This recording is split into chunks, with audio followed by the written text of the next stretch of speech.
we almost see no titties in movies anymore, and we only see dicks. Hey, anyone notice this? Yes, I love titties. Big old titties.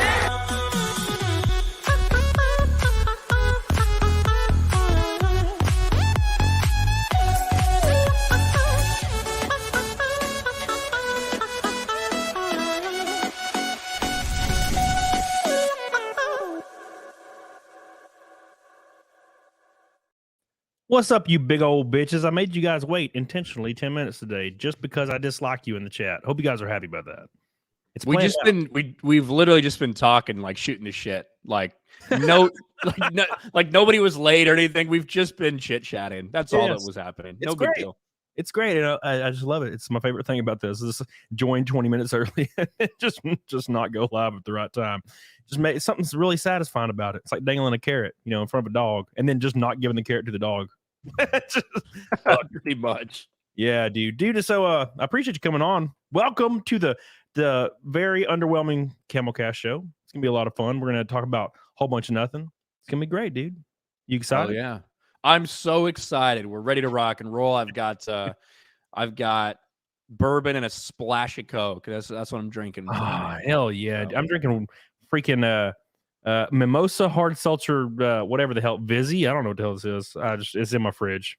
Oh, man, you didn't tell me it was a Pride Month stream. Yeah. Oh. Damn, man, you gonna just do that right in front of goddamn body. Jesus. Thank you, Slagalots. I appreciate you. By the way, Ryan will be doing Fight Milk with us if we hit Fight Milk. So it'll be the third person from FNT that's done it with me, I think. Damn. And well, second from Geeks and Gamers, technically. But because Jeremy did like some version of it, right? He did some hot dog shit. It's gross. Yeah, he doesn't drink. He doesn't drink, and I don't know if he eats eggs or anything. So this I don't know what he did. I don't know what he was thinking. That's what I'm telling. Because you're like, is it bad? I'm like, it's really not. I'm gonna be honest. It's like doesn't really taste like much of anything. And he just made it way worse than it was supposed to be. And I'm like, well, you put some hot dog juice in there, I guess. Whatever. Have at it. That makes me gag just thinking about that shit. To be honest. Real quick, Samantha says, screw thyroid issues, but happy stream. I love you, Samantha. Get on it, doggone it, and keep hitting them goals. Brian Bobbin, you're goated. I love you, baby. And Vixen with 5 gifted memberships. Hot diggity damn. Thank you, sweet, delicious man. Dude, so you've been cranking out content like a demon. I don't know how you do it. I go to your channel sometimes when I'm feeling, inadequate, just to make myself feel more inadequate.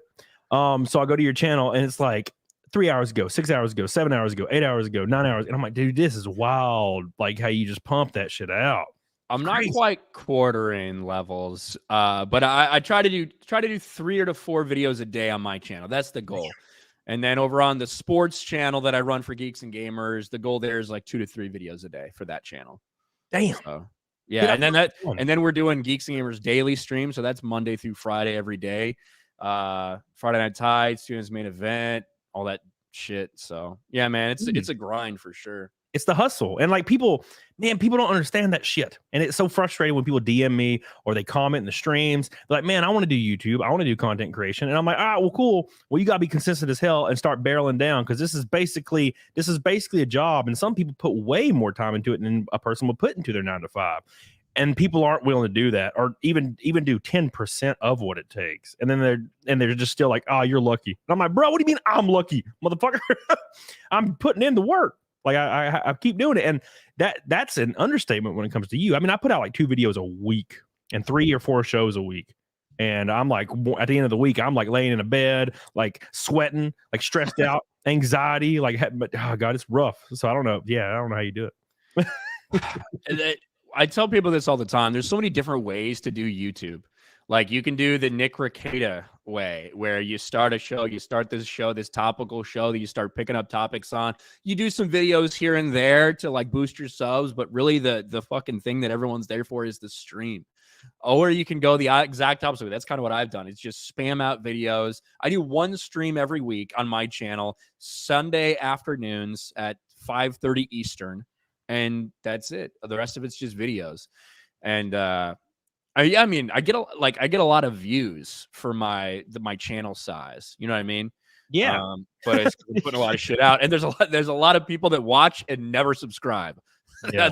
That's how that goes. Dude, that's the frustrating thing is when, like I'm basically become just stream guy, even though my last video popped off really well, which was unexpected. But I've become like the stream guy, and I've been doing it for years. I've never not streamed at least 3 to 4 times a week. But the unfortunate truth is if you are streaming the majority of the time, you don't get growth. Growth is almost entirely from videos.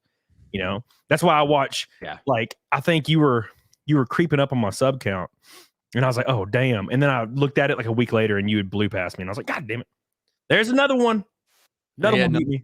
The dust. God. You know, one of the most depressing things I think is when you look at your analytics and you're like, how many individual views I get? And it's like, wow, look at like 1.2 million unique people watched my channel last month. Yeah. It basically all of them said, fuck this guy, I'm not subscribing. You know what I mean? That's what I think about. So that's wild. And like, I mean, it's like Gary. The same shit happens to Gary, and now he's growing fast, but like he gets like hell. He puts out fucking bangers. That's what I have to do. I have to fucking grind because I can't put out banger videos like that. I can't do Gary videos. I have to put out, hey, there's a recent controversy about some fucking race swap Disney thing. Let me continue to keep everyone updated on all the daily hijinks surrounding that shit. So that's just what I do. Maybe if you wore the headdress. Like every video, the Egyptian headdress thing. I think I have it here. We might put it on if we get enough super chats. I might put it on today. Hell yeah! Thank you, Wicked Virtue. Yeah, she was making fun of me because last night I was on her show and I called you Ryan KINEL. God, I don't know why I say that, and I've been saying it for years, man. I don't know why. It gets mispronounced a lot, and it's good to see Wicked here. I did catch a little bit of you guys stream last night. Yes, Ryan KINEL. It gets mispronounced, KINEL, KINEL, like shit like that all the time. So you're not the first person. Don't worry, it's all good. Well, good. Thank you. I'm from Alabama, so I just assumed, you know, that's just how we were. Now, granted, Jeremy is too, and I've never heard him mispronounce it. So he doesn't really sound very Alabama-y. Weird. Well, he knows me a little better than you. Yeah. But like he had asked me how to pronounce it in the beginning, I think. Well, that makes a lot of sense. Speaking of the beginning, because I you know, when I think about you, I always kind of think about Geeks and Gamers and Jeremy.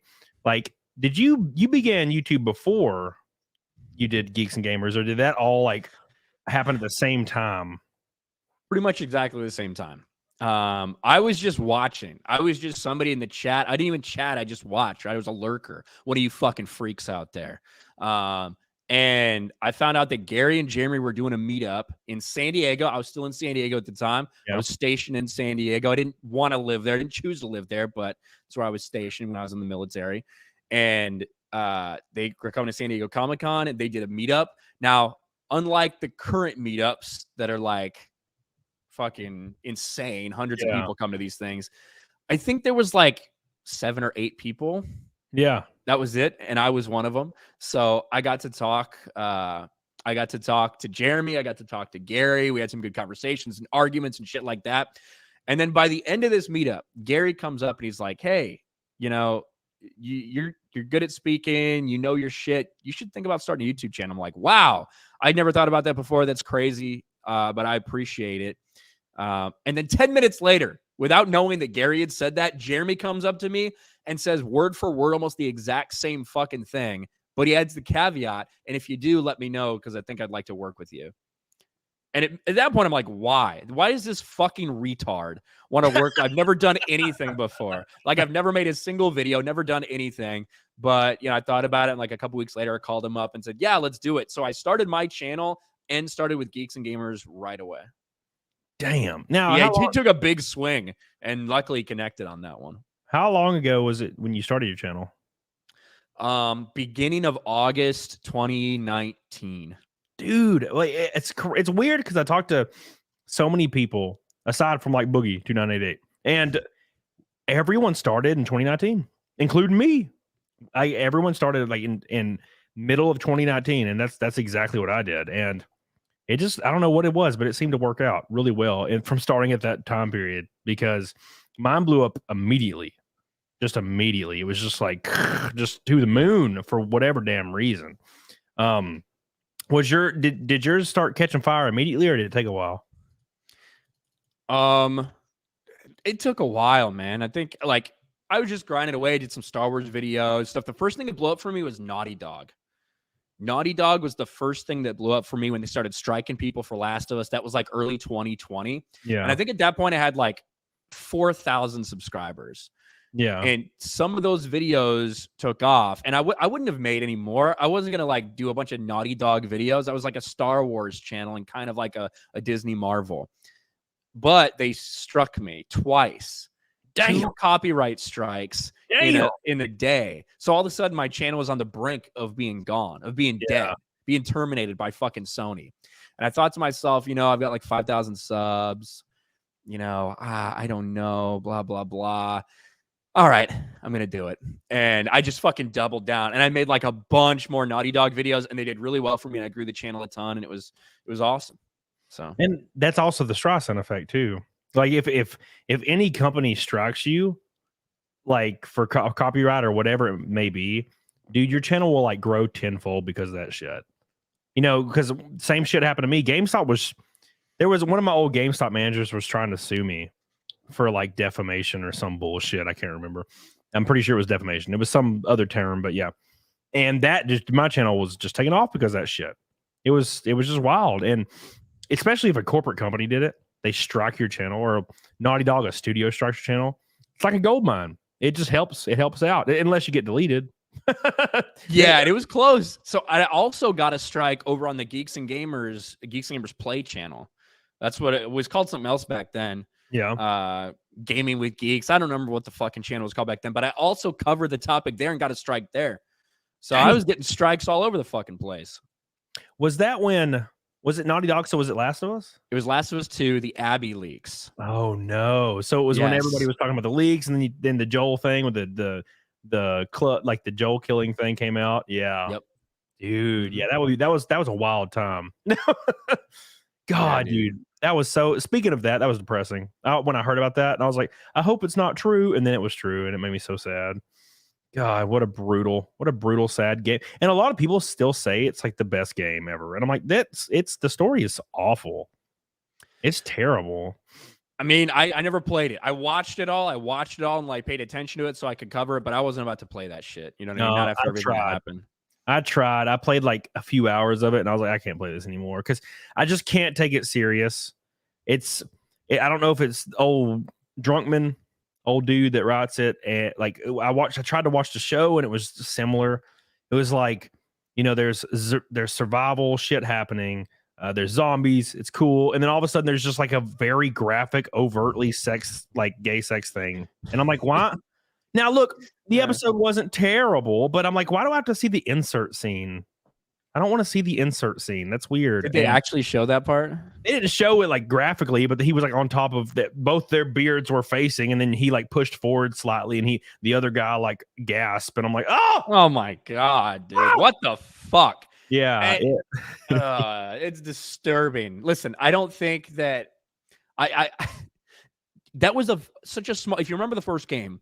Yeah. Bill was a very, very small part, and there was a little hint about him being gay and like super subtly done. In this one, they laid an entire fucking episode about the backstory of these guys butt fucking each other during the zombie apocalypse. Yeah. Like, are you fucking kidding me? Yeah. And then it happens again a couple episodes in, like 6th or 7th episode. I think it was the 7th or 8th. I don't remember. Where Ellie or whatever, Bella Ramsey's character, there's just like a thing where she has like a gay relationship with this girl for like that entire episode. And I'm like, I just don't want to watch. That's the thing. So that is from the DLC. If you remember, that wasn't a part of the original game either. And then all of a sudden during the DLC, they dropped that. Oh, by the way, Ellie's gay. And they dropped that during the DLC after the game's a big success, after everybody likes these characters and these stories, they're able to kind of retroactively turn her gay. And then obviously that was a big part of Last of Us Part 2. So yeah, and it, you know, that's whatever. As long as they make the character interesting and they don't make the entire character's entire being and personality and everything about being gay. And that's what they for some reason they can't find a happy medium. When you watch, you know, a Netflix movie, of course, you know, their entire personality will be like that. I walked into the room. One of my friends was watching something recently, And it was one of those goofy Netflix shows where like it's a princess or a queen, and she's like black now, even though historically she wasn't, but she's just black. And I walked in, and she like walks in and starts yelling at like the guy she's supposed to marry, the king, this black queen lady. And she's like, you don't understand like how it is for me. I don't get to experience anything. I'm oppressed, blah, blah, blah, yelling at the king. And he's just silent, letting her yell. And I'm like, what the fuck? That's her entire personality is how she's persecuted. Oh, yeah. By the way, she's also a gajillionaire queen lady that's going to be living in the laps of luxury until she fucking dies. But let's just ignore that shit. And I'm like, I can't watch this shit, man. I just can't watch it. It's just so cringe to me. It's like Cleopatra. Like we were talking about it before the stream started. The Cleopatra thing. Like, and people actually believe that Cleopatra was black. And then, like I said, these people that unironically believe this just assume, and it's usually like mid-20s white college girls, because that's just the demographic, right? They think that just every single person that lives in Africa is just black because they're unintentionally racist. They don't actually understand how big Africa is and how diverse it is. They just assume Africa, black people. And it's like, oh, Egypt's in Africa, black people. And it's like, no, Egyptians like exist. And they're old Remy Malik, that goofy looking dude that played Freddie Mercury. Oh, yeah. They conveniently forget about Egypt, and especially the history of Egypt. Yeah. And again, it's all documented in terms of where these people came from. Macedonia, the Ptolemy lineage, like all of this stuff. But no, because it's on this continent where we now associate with black people, she must have been black. And I don't know, by the way, I don't know what the fuck's going on with my camera. I keep freezing for you, I assume. Yeah, just a little bit, but I don't mind. Doesn't matter to me. Okay. Yeah, I'm not sure. I was telling Camelot, I just kind of wiped my entire fucking PC here and reinstalled some stuff. This is one of my backup PCs. So I don't know why my camera is doing that. I've got a good signal. It's not like internet thing. So I don't fucking know. So you guys will just have to deal with it. As long as I can see when it freezes on your face, you're a handsome man. I don't mind. I'm gonna get one of those fucking. I'm gonna get one of those Little Mermaid screenshots of me that they put out today. No. You see that shit? God, it's so brutal. Let me pull that up. And I don't know why they did that. Like I actually Gary tweeted it. Yeah. So I'm not sure what they thought when they tweeted that, because it wasn't like an organization that's angry or mean or doesn't like, what I'm saying? It was like a normal Entertainment Tonight. Their mainstream media, they're promoting it. They're like, this is amazing. They tweeted this out unironically, this picture of her looking like she's getting, lunched on by her boyfriend. And yeah, I like my comment. It says, when you come, but flounder keeps sucking. Oh God, dude. That's good. But God, like, man, and I tell you what, I saw this I saw the trailer or whatever. The Under the Sea. God, she looks crazy. The Under the Sea song with Sebastian the Crab. They released that clip. The Under the Sea. It looks so awful. It's so like low energy. Yeah, that's what it feels like. It feels like low energy rip off Sebastian. Yeah, and his accent's obviously very fake Jamaican accent.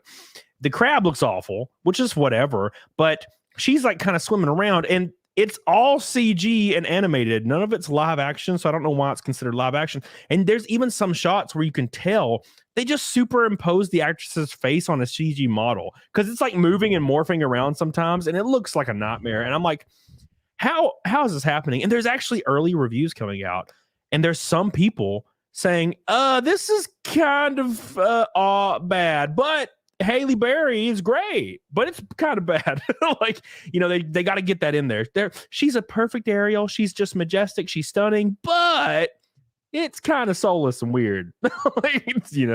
So even like big critics are kind of shitting on it early on, which is kind of unexpected considering you think they would just lie. Please go watch it. Yeah. Like it's insane. To me, especially coming off Avatar 2. That's what makes it look horrendously bad. Yeah. Like, that's what makes it look really, really fucking awful, because when you look at Avatar 2, what James Cameron's able to do, all the underwater sequences, and then you see this, it's like a kindergartner made it. It's like a kindergartner visual effects person made it. Some interns. That's what it's awful, because they were all diversity hires. Oh, that's for damn sure. Yeah. So Gosh, that's a good point too, because Avatar 2, like regardless of what you think about the story or whatever the hell's going on, that movie is beautiful. It is. That's the one thing about it that everybody can generally agree on, is it is amazing to look at. You know, I enjoyed it, you know, because I'm kind of a simple man, you know. It's a simple story, man. It's a simple story. It was good. And Sully was kind of he was a strong man that was trying to take care of his family. And you never really see that in popular media. It's usually like the man's a bitch and he's effeminate and he's depressed and he's having panic attacks for some reason. I don't really understand why. That's what happened in Last of Us. Joel just started having panic attacks like halfway through the series. I don't know, man. It's just weird. Men are usually never strong, you know, and Sully in those 2 movies is a badass. So that's kind of like it's like Maverick, you know, Tom Cruise and Maverick. He was a badass the whole movie, and then it went off. Like that was it, you know. And I feel like we're missing that in every damn film. And when you go see it, even women want that. I mean, it's wired in their biology, right? Like if a woman, you know, sees like Tom Cruise and he's flexing and he's flying fast, they start dripping, you know, because it's in their biology. Like, dude, that dude takes care of shit. I kind of want him to take care of my asshole, you know. Well, I don't think it's any secret that the past the past couple big box office successes we've seen, Top Gun Maverick, Avatar 2 Way of Water, and even Mario, are just really fucking simple ass movies. They're retard proof movies. Yep. Like they're not super deep, but at the same time, they have something there to hold on to for you. They have that father figure story. And even in Top Gun Maverick, they have the father figure story. It's a surrogate father after everything that happened to his partner, to his wingman. Yeah. But like, that's what you have. Both of them make mistakes. Neither of them are perfect, but at the end of the day, their heart's in the right place the whole time. They're able to overcome. They're able to, you know, protect their family. And even though one kid died in the case of Sully, which is fucking brutal. That was brutal. I wasn't expecting that, dude. That was brutal. Yeah. That was hard. I can't believe they did that. What is it? Zoe? Is her name? Something Saldana? Zoe Kravitz or Zoe, not Zoe. Zoe Saldana, yeah. Yeah, dude. Well, her reaction, she's a great actress. Like her reaction in that scene, like broke me. I was like, oh shit. Like it was rough, dude. Brutal. Yeah. God. Yeah, and you don't really see that in movies either. And like that was the one impressive thing about old Marvel. You know, they kind of took chances here and there, kind of like Games of Thrones, but not as extreme. You know, like somebody would die sometimes, but now they just bring them back with Guardians. Like they just brought the chick back, but Guardians was fun, so it's all good. Is a good movie. You didn't get broken by the animals, but I did. You know, I didn't. The CGI animals didn't really get me. That didn't get me. That little otter. Oh my god, the otter. I don't know what it was, man. It was like the meme with the snake and Lila on him. Yeah, Lila. You know, there's that meme with the snake, and like he got his little stick arms and he's like finger gunning. That's what they did with her. She's like a cute otter and she has stick arms, and she's so like naive and happy and like bright-eyed, almost like a child. And then she like at that one moment, spoiler alert, she's like laying on the ground and she's like, Rocket, the sky. And I'm just like, oh fuck. And I'm just like over here, just my mascara's running and shit. It's rough. See, I didn't care about that. The one part that got me in Guardians was, we're going into spoilers, I assume. Yeah. Yeah, spoilers. All right. When you think Rocket's dead, right? When he's sitting there and like heartbeat gone, all this stuff, and Chris Pratt's scream. Yeah. That got me. Because it wasn't really about Rocket, and I was never really worried that he was going to die. I always thought he was going to be fine. But that, like, the scream of Chris Pratt, the emotion of, I have lost so much, so many people that are close to me, and it's happening again, and I can't do anything to fucking stop it. That he did really well with that. That moment to me was the one part of the movie that really stuck with me emotionally. A lot of the other beats didn't hit, but that one definitely did. Yes, 100%. Like that's a great point, and I never really thought about it into words, but the fact that you can visualize and you're watching, Chris Pratt's going through, he's just got nothing at this point. You know, he's just going through hell. Everything's trash. He's just, and his one goal is saving Rocket. And then when you think Rocket might not be saved, his reaction is kind of like what your reaction for Chris Pratt would be. Also, that broke me. But there was like a lot of moments, you know, it doesn't take much for me. Like the end of Coco, where he's like, remember me, and he's playing it for grandma. Yeah, I'm fucked up. Like, it doesn't take much for my dumb ass. I don't know what it is. I got something in my brain broken. So Yeah. you can do anything. And I'm just like, the beer commercials, the Clydesdale commercial where he raises the horse, and then he gives it away, and then he meets it later, and it walks up to him in the street, bro. And that's before everyone hated Anheuser-Busch. Yeah, that was a long time ago. Yeah, that was back when for some reason every company didn't try to do outrage farming. It sucks that that's like a very popular marketing tool now is outrage farming, but I wish it wasn't a thing because it's so cringe to watch like companies that I may, like at one point, and they're like, oh, we're going to do this thing to outrage farm. So everybody talks about us for like 6 months straight. And I'm like, oh, damn it. Name recognition. I don't know if that's what I don't know if there's that much strategy to it. I really do think that because it hasn't been good for Bud Light. It hasn't been good for them. No, even though Anheuser-Busch stock price, that's whatever. Anheuser-Busch is a massive company, far bigger than Bud Light. Their stock price was never really it was always going to end up going back kind of with the sway of things. That's a temporary. Yeah. But the sales are not. The fact that they were down 26% year to year in the month of April. That's crazy. That's a big fucking thing, especially when this is supposed to be the beer of the NFL, like all this stuff. I don't like Bud Light. If I'm going to drink light beer, I've always done Miller Lite. If I'm going to have to drink piss water, to me, that's the best of the piss water. Yeah. But Bud Light has taken a significant hit. Even with me just going out, anecdotal evidence, Bud Light is like stacked to the max everywhere. Like it doesn't look like anyone's buying it. Yeah. And what I think is, there's a certain strategy there, but they did not foresee, they probably factored in how much they would lose, and they didn't foresee losing all of it because this market that is being pandered to is so small. They don't I feel like people, and especially movies, they don't realize it. It's like when game companies are forced by people on Twitter to do something that includes diversity, but then they make the mistake of like destroying their core fans and then not realizing the people that were trying to get them to change weren't going to play their games in the first place. They weren't even, it's not even people you're selling to. It's not like these people that are trans are going to be buying your beer anyway. So you're just fucking everybody over. And I think they just didn't expect how big the drop was going to be because it was massive. There was like sell stickers on like Bud Light everywhere. They basically give them that shit for free now. And I wouldn't buy it. Granted, I wouldn't drink it anyway, but still, Slag Lust says a strong man will tell someone you're a nasty person to their face live on air. Yes, the Donald Trump town hall was wild. I watched it. It was a lot of fun. It was entertaining, to watch him just, and the weird thing about that whole town hall, and I won't talk about it much, but the one weird thing about it was the fact that it was a town hall, but the like CNN lady was like it was like she was debating him the whole time. It was really weird. Isn't she supposed to ask questions? She was just debating him. She was like, that's a lie. It's weird. I'm going to have to go back and rewatch. You know what I mean? Mm-hmm. I'm going to have to go back and rewatch it because I didn't get a chance. I was busy doing shit, but some of the clips I've seen are incredible. It looks like 2016 Trump. It does. It's the same shit. Yeah. Like whether you're against him or for him, I think everybody can agree he's sharper. He is way sharper, especially at his age, than the other dude. That's for damn sure. It's getting to, I thought it was funny at first.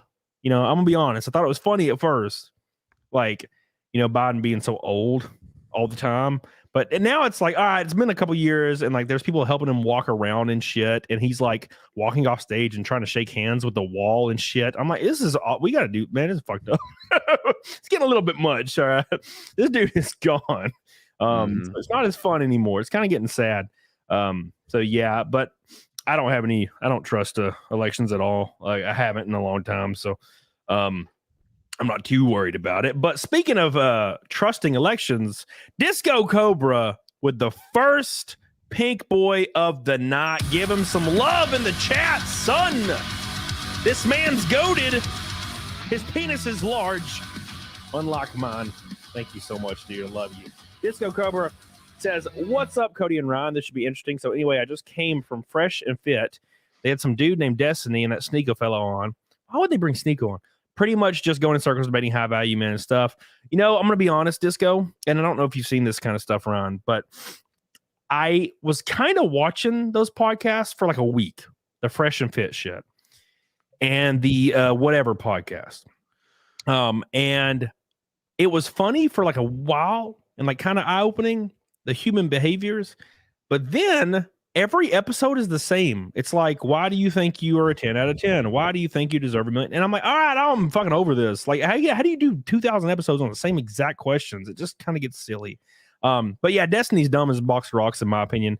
And Sneeko is creepy. I don't like that guy either. He's cucky and weird. So I don't like either of those dudes. So, but yeah. I disagree with Destiny about a lot of shit. Almost everything politically, but I actually think he's a really smart guy. And I like listening to him argue with people and kind of picking apart arguments and shit like that from like a perspective that isn't mine. That's good. Yeah. 100%. And to me, a lot of the fucking red pill shit has gone so far, like outrageous levels, in terms of, women are looking for high value men, and women are willing to share high value men. And if you're a high value man, you can go out there and you can fuck 1 million girls, and they'll be okay with it, with you fucking a bunch of other people because you're a high value man. It's like some of that shit. Like there might be like little spaces and little pockets of reality where that is truth and that exists. That's not most people out there. Yeah. And for 99% of the people that are tuning into those things, it's not reality for them, and it never will be reality for them. So like they're selling you on this, oh, you can improve yourself like this, like this, and like this. You could become the top 0.111%, and you can improve yourself. And that's not a bad message. It's a great message. And that's why it resonates so well with a lot of people. But there also has to be a balance point, and you have to mix in reality in there too. And just because they have Miami fucking retarded bimbos coming in there, that's not the average woman either. Yeah. So you just have to come at it from that perspective. Yeah. And that's a great point. And it is refreshing to see Destiny actually go on all these opposite battlefields and argue. Like, because that's one thing I think everybody can agree on, is no one from that spectrum ever will go on any show and argue their case ever. They will decline it. They'll be like, nope, not going on that shit.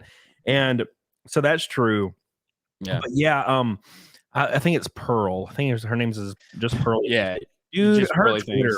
There was like a 2-day period where she was like, she's retarded, advocating for men cheating, if men are high value, for just cheating on their significant other. And I'm like, for one, if you lay it out, like, I could understand if you're an NBA player and you're like dating a girl, or you're wanting to date a girl, and you let her know, hey, look, I'm gonna be smashing bitches, and she's like, well, that's fine with me. That's different. But if you're just like randomly cheating on somebody that you're committed to, like exclusively over and over, and it's supposed to just be okay because that's silly as fuck to me.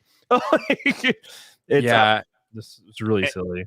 And it's coming to a head. It's there's gonna be, like, you're already starting to see this big fight right now between pill community and the tradcon community, the traditional conservative community. They were pretty aligned for a while, but now it's become this different thing. Now it's become this, men's entire existence, like it's next level. Whereas tradcons are like, hey, start a family, have a woman that you guys have traditional gender roles, and she might be submissive to you and everything like this, but you respect her as well. That's now going to shift off because it cannot coexist with the current red pill, like Andrew Tate's of the world, right? They don't actually mesh. They don't make any sense, especially with so many of them embracing Islam now too. It's really strange. So yeah, dude, I saw that the other day. Who was it? It might have been Sneeko who he like tweeted about Islam the other day, and I'm like, all right, we're going far now. Like, and you bring up a great point. Whereas all the men watching this shit, like all the 350-pound dude that's sitting in his chair being like, I'm a high value man. They're watching this shit and they start thinking that this subject matter like pertains to them, and it just doesn't. They're talking about like 8 dudes. They're not talking about yo dumbass making $42K as a software like engineer at some startup. Like I don't know. And there's something to be said about women who think that too. For women that are looking for a man who's above 6 foot, who makes 6 figures a year, who doesn't have any kids, is single and always been single, no baggage, whatever. That's less than 2% of the population. Yeah. So, those standards are unrealistic. And there's something to be said for talking about these things and getting that all out there and putting people's perspectives in line on both sides. But it's kind of just reached meme levels at this point with a lot of the red pillars. So that's just kind of cringe. And it's strategic because they intentionally bring on like 19 to 21-year-old women that had their only existence and life experiences is in the party scene. So like, I guess $1 million a year, and my dad makes that. It's not that much, right? Because they have no idea. They just assume that's what. And I was like, you have no idea. It's like when the age-old adage of your dad teaching you the value of a dollar. Yeah, they never had that. They just assume that men just make this amazing amount of money, and that leads them to not building a personality, which leads them to being just out of luck when they hit 26, 27. Noah Sanders says, mustache master Cody, looking smooth, mi amigo. I know the quest list is pretty full, but you should get JD Delay as a guest. That'd be an amazing show. He's an ex-con getting big on YouTube. Well, send me a link to his channel, Noah. Thank you. I appreciate you for the gold, boy, you sexy beast. Thank you. Fresh and fit, more like fraud and fed. Man, at least Myron actually was he was a Fed. Like he worked for I don't know if he worked for the FBI or NSA or something like that, some sort of law enforcement. Yeah, but he doesn't do it anymore, obviously. But yeah. I like Advin Preach. So I've always liked Advin Preach. Yeah, I've been watching them for years. So the one thing I will say in that spectrum of creators is the Whatever podcast it's so funny to me because at least the main guy from Fresh and Fit, you can tell he's in shape. He's a confident, in shape dude. You can, at least there's that, and he's obviously making money. So he kind of fits these parameters that he's talking from. Whereas if you watch the Whatever podcast, it's like this kind of like frail, like wow geek that are like telling these girls off. And I'm like, this is weird.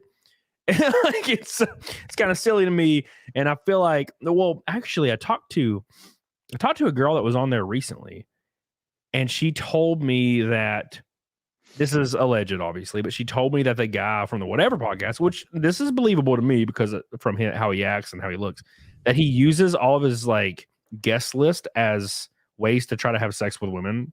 He tries to like bring them on and like get payment and sex. And I'm just like, oh damn. And now I don't know if that's true or not, but like she told me that like the other day, and I was like, God damn. I mean, yeah, like I've heard. To be fair, that's also like an accusation that gets thrown out there all the time about that shit, regardless of any evidence. So yeah, I don't know. I mean, if you're bringing on dumb hoes and they act like dumb hoes, whatever. Like, yeah. You know what I mean? I don't know. Shit, they might bang you to get on there, so it makes sense. Like, shit, yeah. I'll want to be on your podcast. I'll pull my draws off right now. Congratulations to Dermy Wormy, real quick. Disco Cobra says, I follow a few dudes in the manosphere. Some I agree with more than others. I follow girls like Roma Army. She has cool perspectives as a MRA, men's right activist. Most of it tends to overlap. Yes, Disco, I agree with that. There's a lot of people that I kind of agree with, but it kind of gets a little crazy towards the end there, like with a lot of people like going towards, kind of pumping up Islam on Twitter now because it kind of fits some of their ideals, I guess. And I'm like, I don't know. I'm not religious, so when I see anything that pops up religious, I'm get all weird. I'm like, oh no, great, now we're going this direction. So thank you, Disco Cobra. By the way, he's the first pink boy. I think he might be the first orange boy as well tonight. Thank you, Disco Cobra. We're 1/10 of the way to Fight Milk. Appreciate you. We're 100 likes from goal already. Damn, that's fast. I appreciate you guys. Make sure you like the show. So, are you going to go see Little Mermaid, Ryan? I don't think I'm going to see that shit. No, like unless Jeremy makes me go, I'm not gonna go. Like I'll fucking just cover it from the sidelines. I don't think I need to go to that shit. They're releasing the whole goddamn movie in clips in a desperate attempt to try to get people to go. And every time they release something, it makes it worse. Dude, there's that. Have you seen that one video of that little black girl? And she watches the trailer and she's like, why is she black? She's like, she's never been black before. Why is she black? Yeah. And her mom was like, well, she looks like you. And she's like, I don't care. And I was like, damn, base little black girl. That was one hilarious. of one of the ones that didn't get trained by her parents beforehand. Yeah, You're like, oops. you're supposed to get really excited because she's black, by the way. Yeah, and well, kids aren't built that way. Kids are like, I like a character and I like that character full like throughout. They don't give a damn what's going on. They don't care. I feel like they're so innocent. They don't give a damn, about Kids think they're dogs. You know what yeah. I mean? Like, kids are dumb as fuck. They don't know any better. That's what makes them so they're so innocent and beautiful, right? Because they don't see that kind of shit. They're not obsessed with that kind of thing. Yep.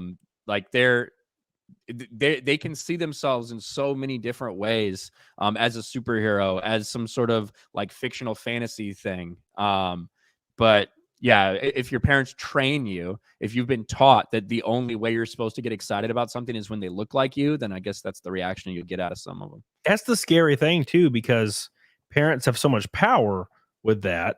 So that's why you'll be watching TikTok, which I don't even have TikTok, but I'll see it on Twitter sometimes, where there's like a guy or a woman claiming their like 4-year-old is like a trans girl. And I'm like, your 4-year-old has no concept of anything. Like it's at this point, they're just a vegan cat. You don't let your fucking kids do anything, right? You don't let them do anything. Yeah. Except apparently choose their gender and all this stuff. I talked about Charlize Theron the other day because she was like defending drag queens or something. Yeah. When her then son, I believe, was 3 years old, they said, "Hey, mommy, I think I'm a girl." And Charlize Theron said, "Okay, we'll treat you like a girl then." When they were 3. Like, you don't let your kid pick what they're fucking eating. Yeah. But you let them decide something like that? Are you kidding me? It's insane to me. Well, that is the new like benchmark for virtue signaling. So they think once it happens too, they go straight to Twitter to talk about it.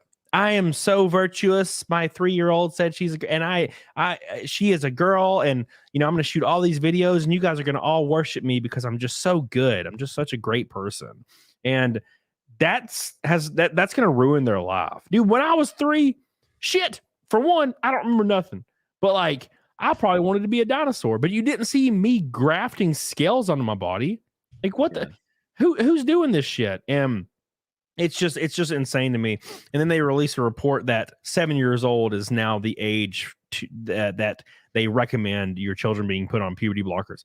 When I was 7, man, I wanted to be a spaceship. Like it's just getting too damn wild. Getting too damn wild. And I don't really know what to think about it. Like, what do you think about all that garbage that's just popping up everywhere? And it seems like it's snowballing like faster and faster by the second. Dude, it's scary when you look at the breakdown of the number of people in Gen Z that identify as LGBTQ. It's like 20% of Gen Z. 20%. What it tells you is all the programming has worked. Infiltrating entertainment industry, comic books, video games, media, like all of this stuff, it's worked. It's damaging. You are indoctrinating people. 20% compared to, I think our generation, I assume you're a millennial. Our generation is somewhere around 7%, and that's up from before. Is when some of that shit started. And I just that's unhealthy. That's unhealthy for a society when birth rates are already incredibly low. That's how societies fucking end. Okay, is things like that. It's clout. All it is there is so much clout behind it. I mean, look at Chris from the Beast, fucking Mr. Beast, Mr. Beast. Yeah, that dude, the Beast, that dude tweeted out about that shit and got more interaction on that tweet than any tweet in history. Yeah. Like if you could tell, if you told me tomorrow, if I tweet, my name is Jessica now, and I'm a woman, and I would get like $4 million in deals, I might fucking do that. That's where every trans person in the world must be on fucking Twitter. Like that's the only explanation. I don't understand how some of this stuff gets so like the amount of likes and amount of shares and retweets and support and stuff, other than the mainstream supports it all and amplifies it all and stuff like that. But it's crazy to me because that doesn't reflect reality. Nope. Now, maybe when we're going out to Publix or Walmart or Kroger or wherever the fuck, maybe these people just aren't there. Yeah. You know? Yeah. I don't know. Maybe they're still at home. I'm not sure. But Yeah, it doesn't make any sense to me. And to be fair, I don't really give a shit. It doesn't really matter to me. I don't agree with the lifestyle. I don't agree with some of those things. I personally think that if you this is my way. I don't hate people simply because of this, but to me, if you think that you are a different gender, to me, I think that that's a mental problem and you should get help and you should get treatment for that. And I don't personally think the treatment would be, okay, we're just going to acknowledge that and accept that and move forward. In the same way that if I went to the doctor because I have depression or whatever, they wouldn't be like, okay, well now we're gonna amplify that depression and we're just gonna make you like, it's okay that you're sad, whatever. Or a broken leg, okay, we'll just keep that leg broken and continue on. If I went to the fucking doctor and said, I think I'm an elephant, they would tell me, we're gonna get you help until you don't think that anymore. Yeah. And I don't understand why we treat something else differently and why it's socially acceptable. That's just my opinion on it. But and I don't hate anybody simply because, but I don't agree with the lifestyle. That being said, go ahead and do it. I don't give a fuck. It doesn't matter to me if some 22-year-old dude cuts their dick off because they think they're a girl. Inherently, I'm not really affected by that in too many ways. It's when you start putting all the propaganda into every piece of entertainment, especially when it's targeted towards families and children. That's when I have a big fucking problem with it. Yeah, that's what I've been saying. Dude, I've never talked about anything like this, like ever. You know, I don't talk about politics. I don't talk about social politics on my channel. I've just never been about it. I've never been really super interested in it. It's like a football game to me, like a big football game. But when they started bringing children into it, which is like the last year and a half, 2 years, that's when I'm like, all right, this is getting bullshitty, you know, because like children can't consent to this stuff. And it's always the parents. It's Munchausen's by proxy. It's the parents pushing their children in certain directions because the chances of you being a trans person are so low statistically. Yet, if you happen to have two trans parents, like somehow the kids are always trans. It's because it's just indoctrination. They're just making them trans.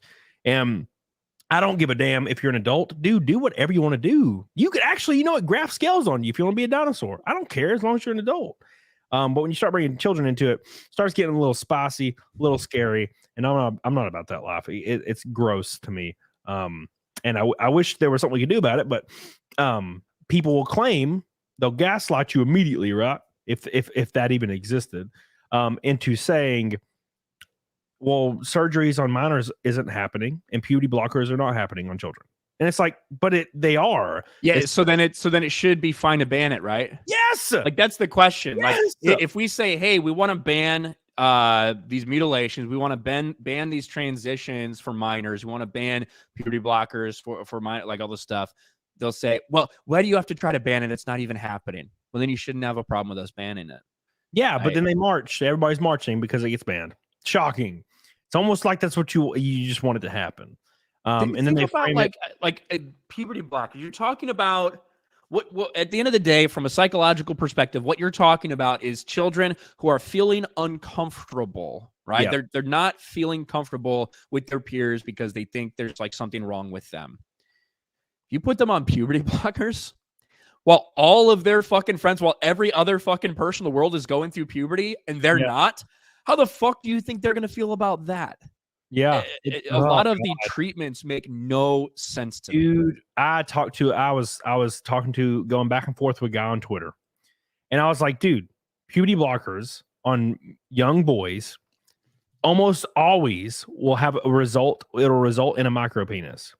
And if they come off of it, when they do, they are, for the rest of their life, they have a micropenis. For the rest of their life. Imagine, like, and I can kind of sympathize, but imagine having a micropenis for the rest of your life, Ron. So, and then he's like, that's not true. And I'm like, all right, cool. And he sent me some source. And he's like, here's what actually happens. And then in small print on the source, it said, when the young boy or the male goes to get a sex change, he might not have enough penile skin to form a vaginal canal. Why? Because he has a micropenis. That's what happened to Jazz Jennings. Yep. because the family put this person on puberty blockers at such a young age, their dick never grew. And so when they tried to turn it into a fake vagina, there wasn't enough. Like, and so it was like they were describing it like it was just popping. Like, it's pretty disturbing when you listen to some of what the doctor was saying about it. But yeah, I get the only thing that could be used for is to have sex with someone else with a micro penis. So I don't know. Oh God, it's brutal. God, I put myself in the situation and it like burns my ass. Speaking of burning my ass, Billy Hatcher with a pink boy. He says he's coming in with a pink boy. I really appreciate you, baby. I love you. You're goated. Your penis, massive. Says, will you be including the gifted memberships to Fight Milk from now on? Yes, sir. I will be. Thank you so much, Billy Hatcher. And the Squid with the Gold Boy says, just going to say the Chloe Roma from Roma Army exists only to sell you the OnlyFans experience on Patreon. She doesn't believe anything she says. I love boobies. So, like, yeah, I was talking about Tom Holland apparently is advocating for the next Spider-Man to be a woman, which there's 3 different Spider women characters, Spider-Gwen, and there's a bunch of Spider like females.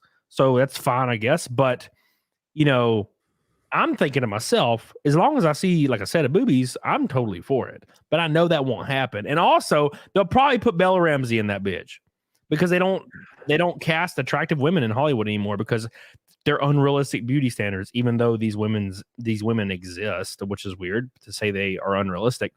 But they'll put some frumpy ass girl in there swinging around from building to building, and I'm just not looking forward to that shit. Disco Cobra, here I go again, throwing money at Cam. My ego's grown too much. Must have all my thoughts read by YouTubers on the internet. So movies like Little Mermaid, hardly ever watch any woke content. Yeah, if I get a sniff of that shit, if I get a sniff of some bullshit, I stay away. When Gary messaged us, Ryan, the other day, he was like, go see Guardians 3. I was like, fuck. Because I haven't watched it. You're lucky. You're lucky it was a Little Mermaid week. Yeah, dude. I was like, oh God, I haven't seen a Marvel movie in a long time. And I was so worried I was going to walk in and Star-Lord was going to be gay now and Gamora's a lesbian and like Drax comes out as trans. I'm like, oh, here we go. I'm waiting for it to come. But it was solid. It all worked out. So it was good. It was good. Yeah, thank God for that. I was real worried, man. I was real damn worried about that. But I was like, God, I gotta go see that shit. Bella Ramsey's incredibly fucking ugly. Like, yeah. Bella Ramsey looks like a potato. I'm so glad you're like brave enough to say that shit because I've been saying it for months and I get yelled at every time. She says it herself every time she's out there, and she's trans or whatever too. Yeah, now she's like trans, but she's not, but she is. It's just an ugly thing, I guess. That's just another way of saying I'm really ugly now too. Oh my God, I saw a meme that said that the other day. It was like not people who are non-binary are actually just ugly. It's like the new way to say I'm ugly. Yeah, non-binary, pansexual, whatever the fuck. Yeah, it was like I'm trans now, and it's like, no, Jason, you're just ugly as shit. That doesn't mean you're trans. Yeah, and Bella Ramsey, look, dude. Regardless of her acting, it's whatever. The issue with Last of Us is Joel is a hardened ass old military guy that's set in his ways. And the contract's opposite is an adorable little girl who's bright-eyed and new to the world and has optimism and sees like the good in everything. They tried to do that dynamic, but they cast Bella Ramsey and I can't look at her without almost throwing up. So like it's not a cute girl concept anymore. She looks like Sloth from the Goonies, man. Yeah. I think my favorite meme that was out there was like when you get the shopping cart at Walmart and one of the wheels be like, and then it was like Ellie, and then Bella Ramsey. Because yeah, you're right.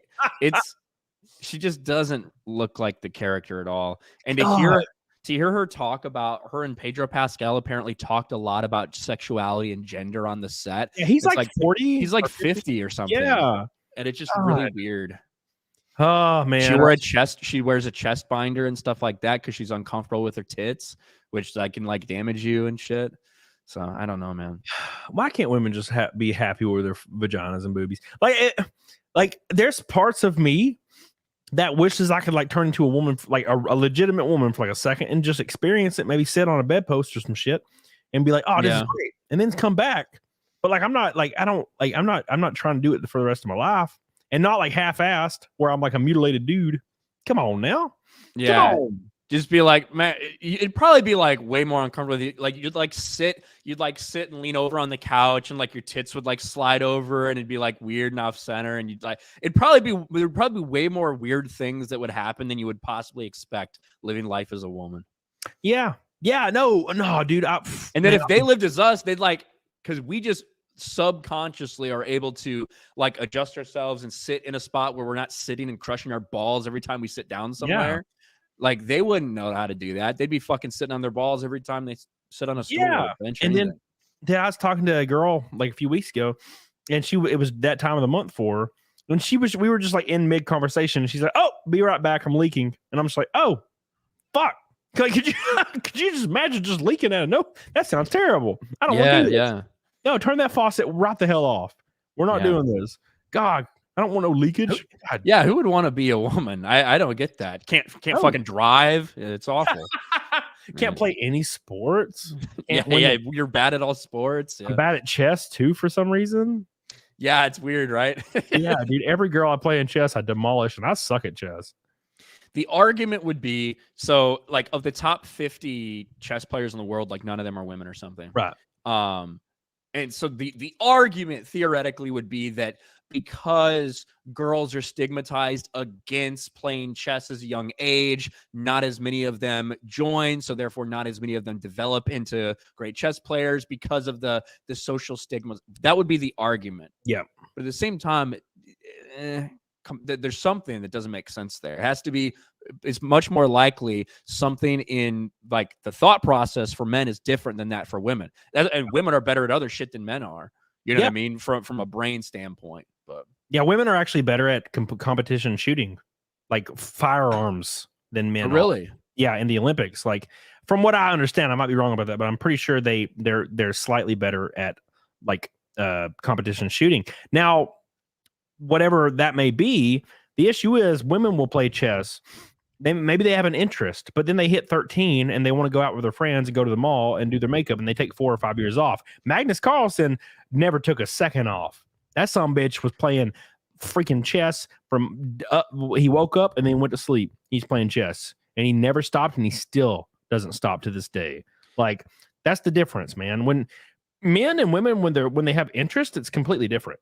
Like, I've been interested in racing my whole life. So when I would watch it, I would have like multiple monitors with like intervals and lap times and averages and camera shots and in-car audio and in-car shit.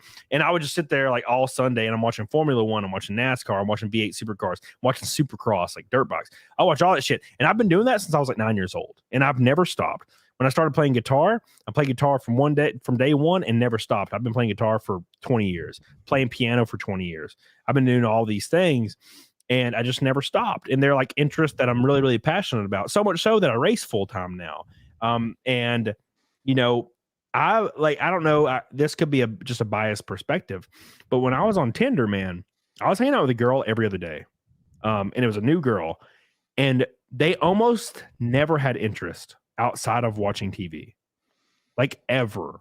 And this was years. I can't even think of one girl that actually had interest. Like, that sounds brutal. That sounds brutal.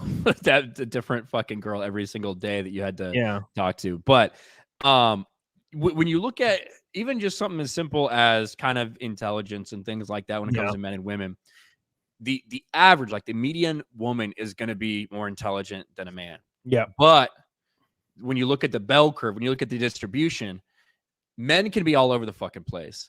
There's a better chance you could have like a super highly fucking really intelligent dude. Yeah. And also a really fucking stupid, retarded motherfucker, right? Yeah. It's way more likely that's going to be a dude. The extremes is where men populate more so than when you look at the bell curve. For women, it's a more even distribution. Yeah.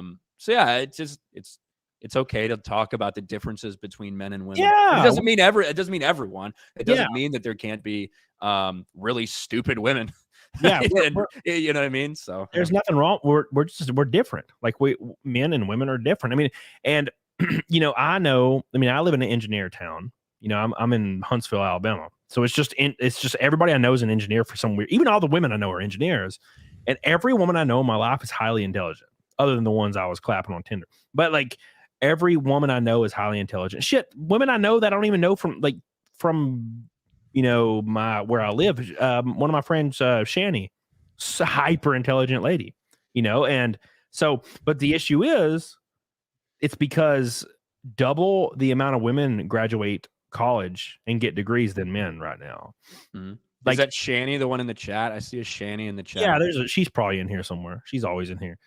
So it's just women are, on average, are just finishing school. They're getting educations and they're doing all these. I never went to college. I never finished high school. I went there for a semester and I was like, what am I doing here? Yeah. I was like, I'm wasting. Well, at that point, I was wasting my parents' money. So I'm like, I'm done with that shit. Until I fucked around and finally was like, oh, I'm going to join the military and learn how to operate nuclear reactors. That's what I did in the Navy. And my plan was to do that when I got out until YouTube came along. So yeah, I got lucky, and I'll explain why here in a second. Trucker Rob says, howdy, Cam. Thanks for being one of my inspirations to hit the gym. I'm proud of you. I appreciate that, Trucker Rob, for your goal, boy. Mario Trujillo, every stream with Mario. The sheer delusion of some people. I'm thankful for my spine surgeries. They kept me grounded. Don't even get me started on girl versus boy suicide rate. Yeah, it's wildly different.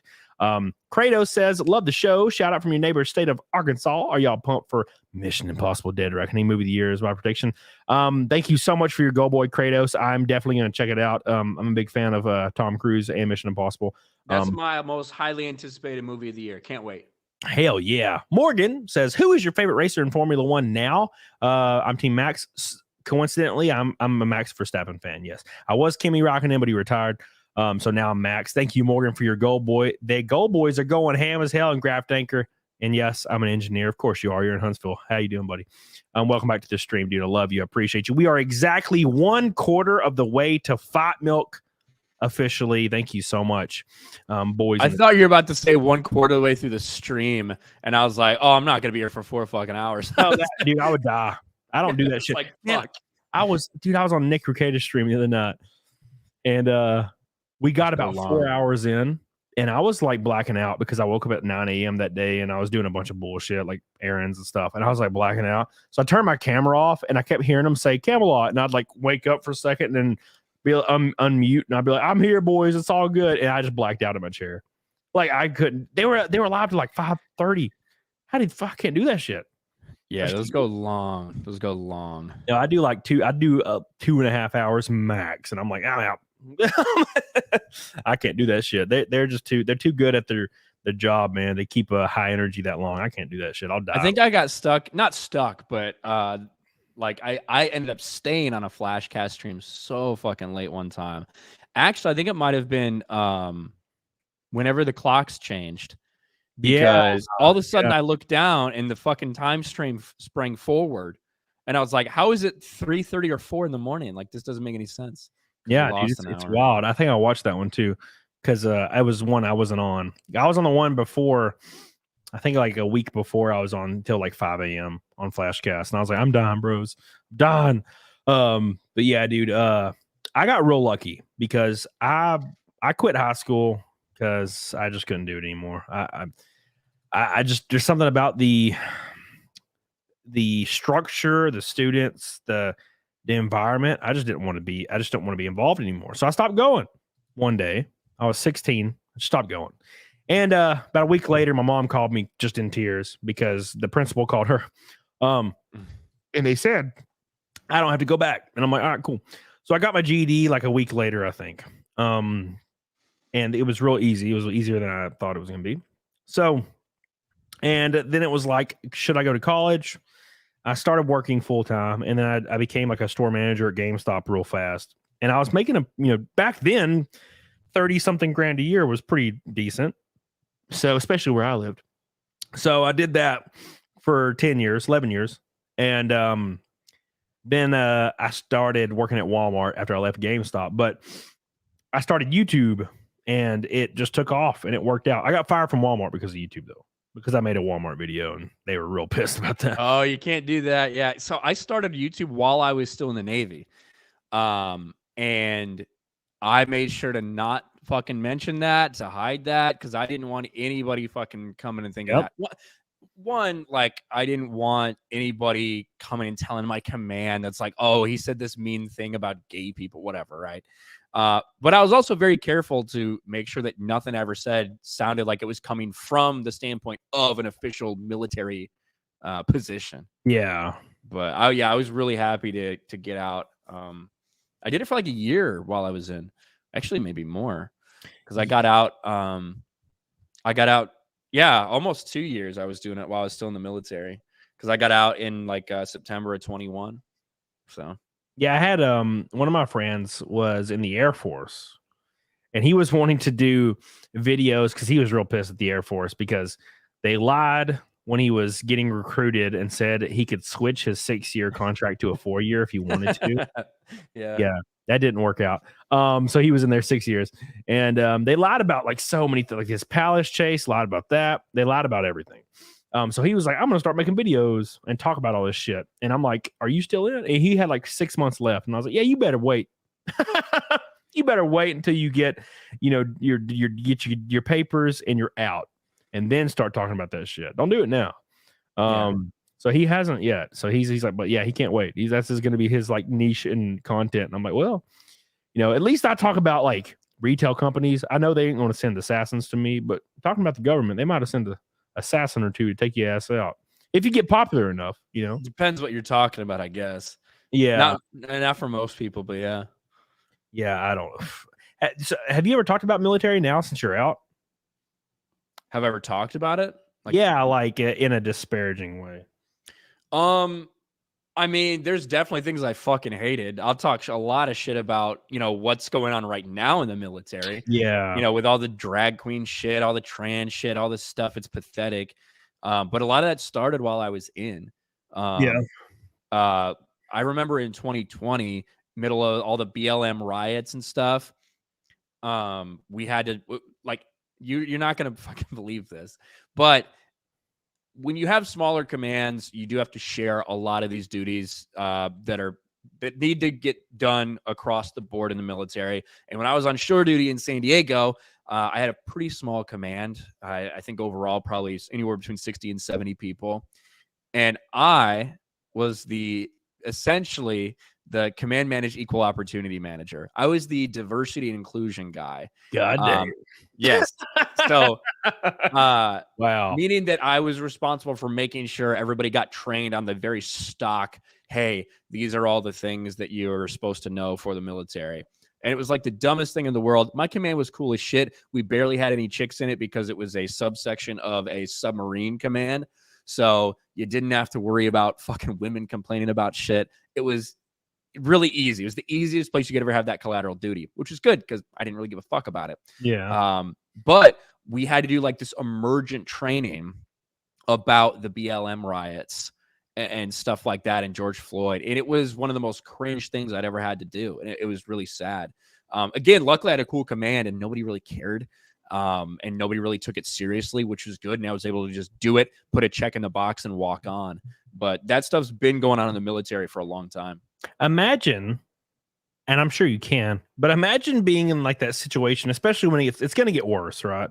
I guess unless something changes, but it's going to get worse. Imagine being like that guy that does not believe this at all, and you're having to train people on a certain idea that's like wild as fuck. We don't know what's going to happen in 10 years, right?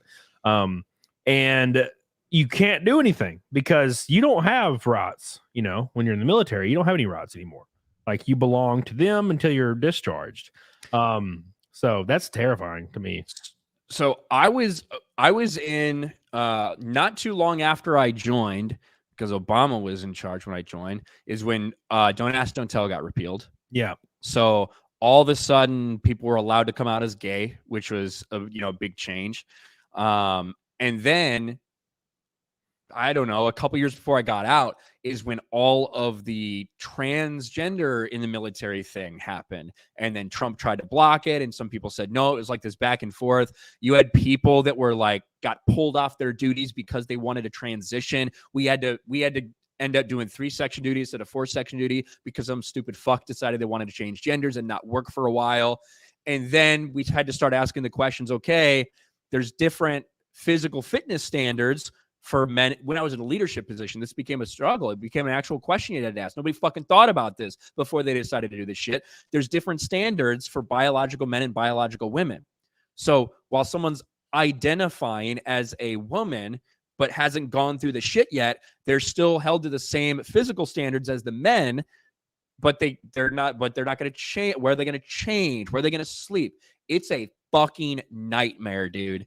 It was awful to go through some of that shit while I was in. God, could you imagine you, Ryan, you're Chinese now, and you, for some odd reason, like, boots on the ground is happening and there's some invasion, and like the force you're going up against, 10 years, 15, 20 years from now, it's just half transgender people, like having mental breakdowns in the battlefield. Like, God, could you imagine? God, because you know how it is. Have you seen like ads or commercials for Russian military or Chinese military? Yeah, they're just like the hardest dudes you could possibly imagine. Yeah, they're like, they got their six packs out and they're drinking beer and they're like got bear skulls on and they're sweating and they haven't bathed in a week and they're like, join the military, kill people. Like, it's just badass. Fuck, it's like Rambo.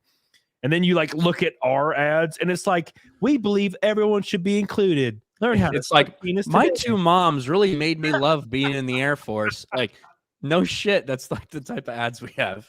God, it's so silly, man. We finally get a cool one with Jonathan Majors, and that gets pulled after he chokes a bitch. Oh my God.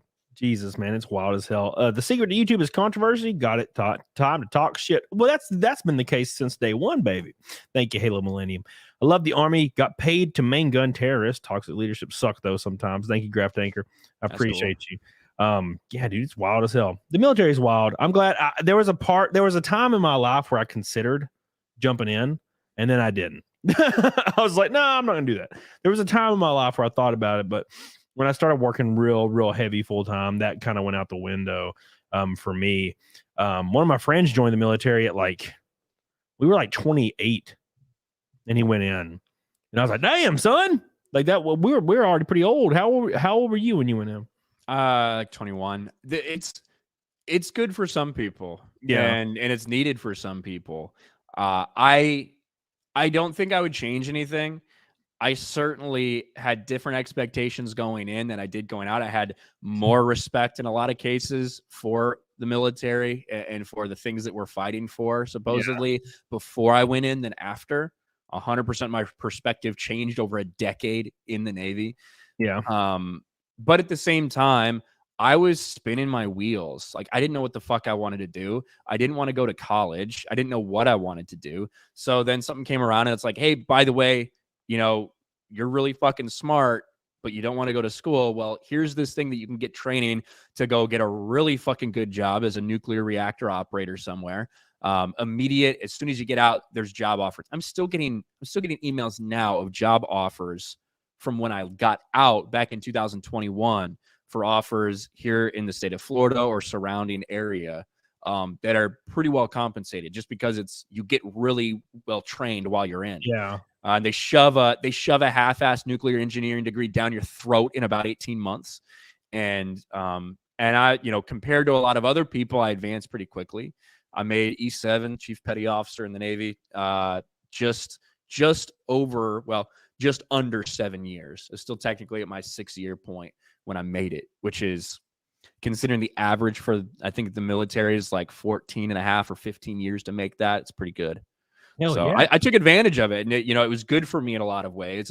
But at the same time, there were certain things that held me back. Once I was able to get some of that discipline I probably did need in my life and find a way to focus. I never studied in my life before the military because I never needed to in school. It was like, I didn't do the homework because I didn't give a fuck, but I would just show up and take tests and be fine. Yeah. And I never had to actually apply myself or study until I was in nuke school in the military. So that was good for me. Do you think being in the military helped you with content creation as far as being extremely focused and committed to it? 100%. Yeah. Yeah.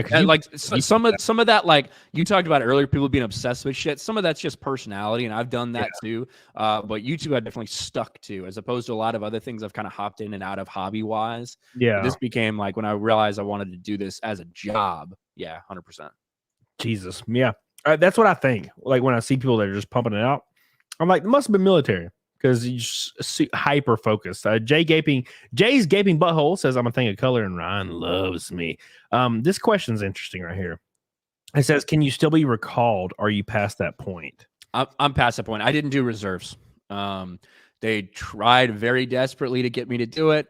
And it's good money, you know, as long as you don't get called up. But I was like, nope, I don't want to have any chance of that happening. I didn't do reserves. I served 11 years, right? So my time of obligation or would have had to do force reserves was over. It's already done with. I already done all that shit. So no, I'm not a reserve guy. Jesus, like one of my friends was in the, what was he in? He was in the National Guard, I think. And he was in the National Guard reserves or whatever. And he was like, yeah, I won't ever have to do anything. Right. And he worked with me at GameStop. And I shit you not, he got deployed to Egypt for like, I think it was like 12 months or something. Like a long ass time. He was gone for like a year or something, man. Yeah. And then he came back and he was so thin. It was really weird because he was always kind of a bigger guy. And I was like, oh my God, I can't believe you're back. And then 6 months later, he was gone again to like Syria or some shit. I was like, well, goddamn, he's always gone. Like, so he was like, yeah, I'll never have to go anywhere. And he went everywhere. Rest in peace, man. It was wild as hell. Did he die? No, he's fine. I just say rest in peace because it was a lot of time. Fuck, bro. No, he's fine. I mean, he's been through like 3 divorces now, so he basically did. Weeaboo says, injured myself at work last week. I'm out of work for possibly 2 months. Just trying to stay sane. Thanks for helping that. Well, I'm sorry you got injured, Weeaboo. Just stay focused, stay strong mentally. Mario Trujillo, from an ex-service coworker, after dealing with Karen, crackhead, and district managers getting motored, shot at, and shrapnel. Nah, it's not so bad. I feel like maybe in the moment, it's a little bit worse to get shrapneled. But I could take a Karen yelling at my ass all day. It never bothered me when a white lady started screaming at me. I never cared. I just be like, get the hell out of here, you crazy bitch. Yeah. Angel Australia, here's some crappy Aussie money because Billy Hatcher said so. Thank you, Angel. Thank you for the fake Australian money. Yeah, dude. Just never really considered the military at all. Did you? I hadn't really either until like a couple months before I did. Did you enjoy the overall experience? You know, I feel like I never got the full experience that a lot of other people had. I got incredibly either lucky or unlucky, depending on how you feel about it. Yeah. I never got deployed. Which Hell yeah. The idea that I spent 11 years in the military and never got deployed is insane. That's like a platinum level achievement. Yeah. It was just how things happened to line up. There was nothing medical. There was nothing like that. My seagoing command basically came to port right as I reported there. And it went through a period called RCOH where they do refueling and complex overhaul. The reactors need to be refueled once every 20 to 25 years. And it's a big process because, you know, spent fuel, radioactive shit, all that stuff.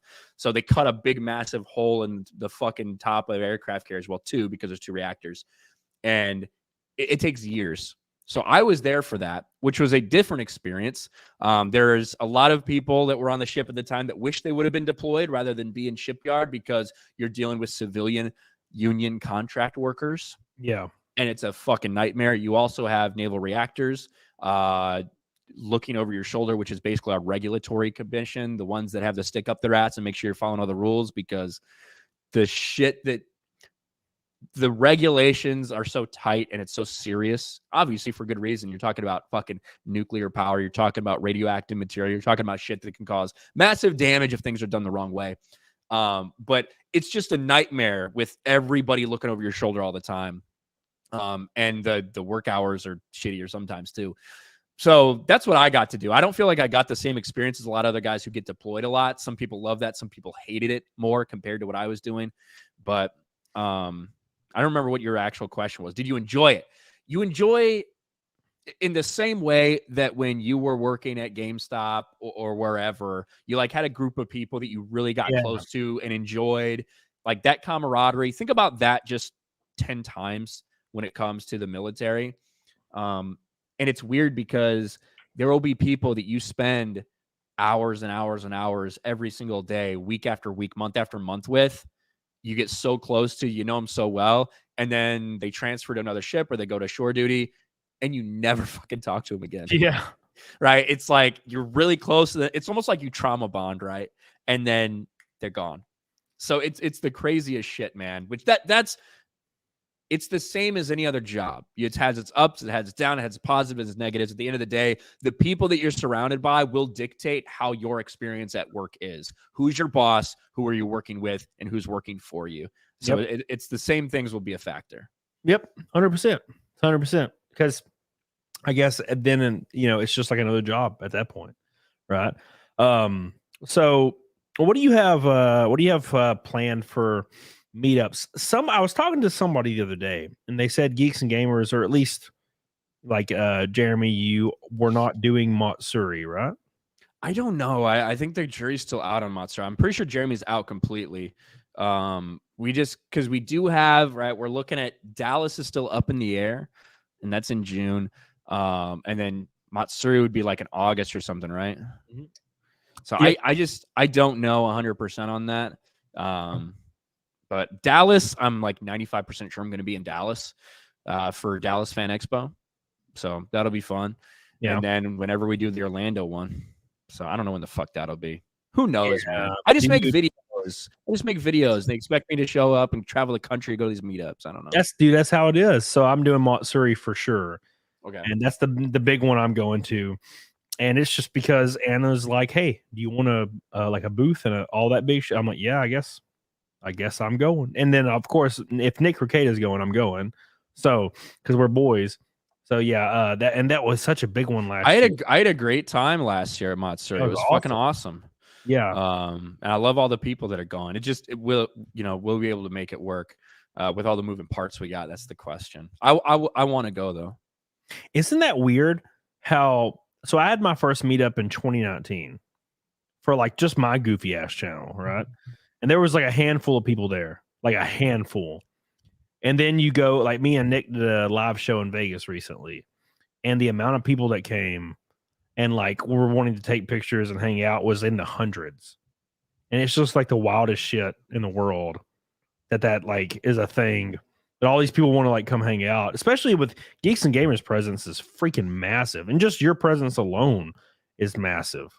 So like, is that ever weird to you when you get to an event and there's all these people waiting to meet your ass?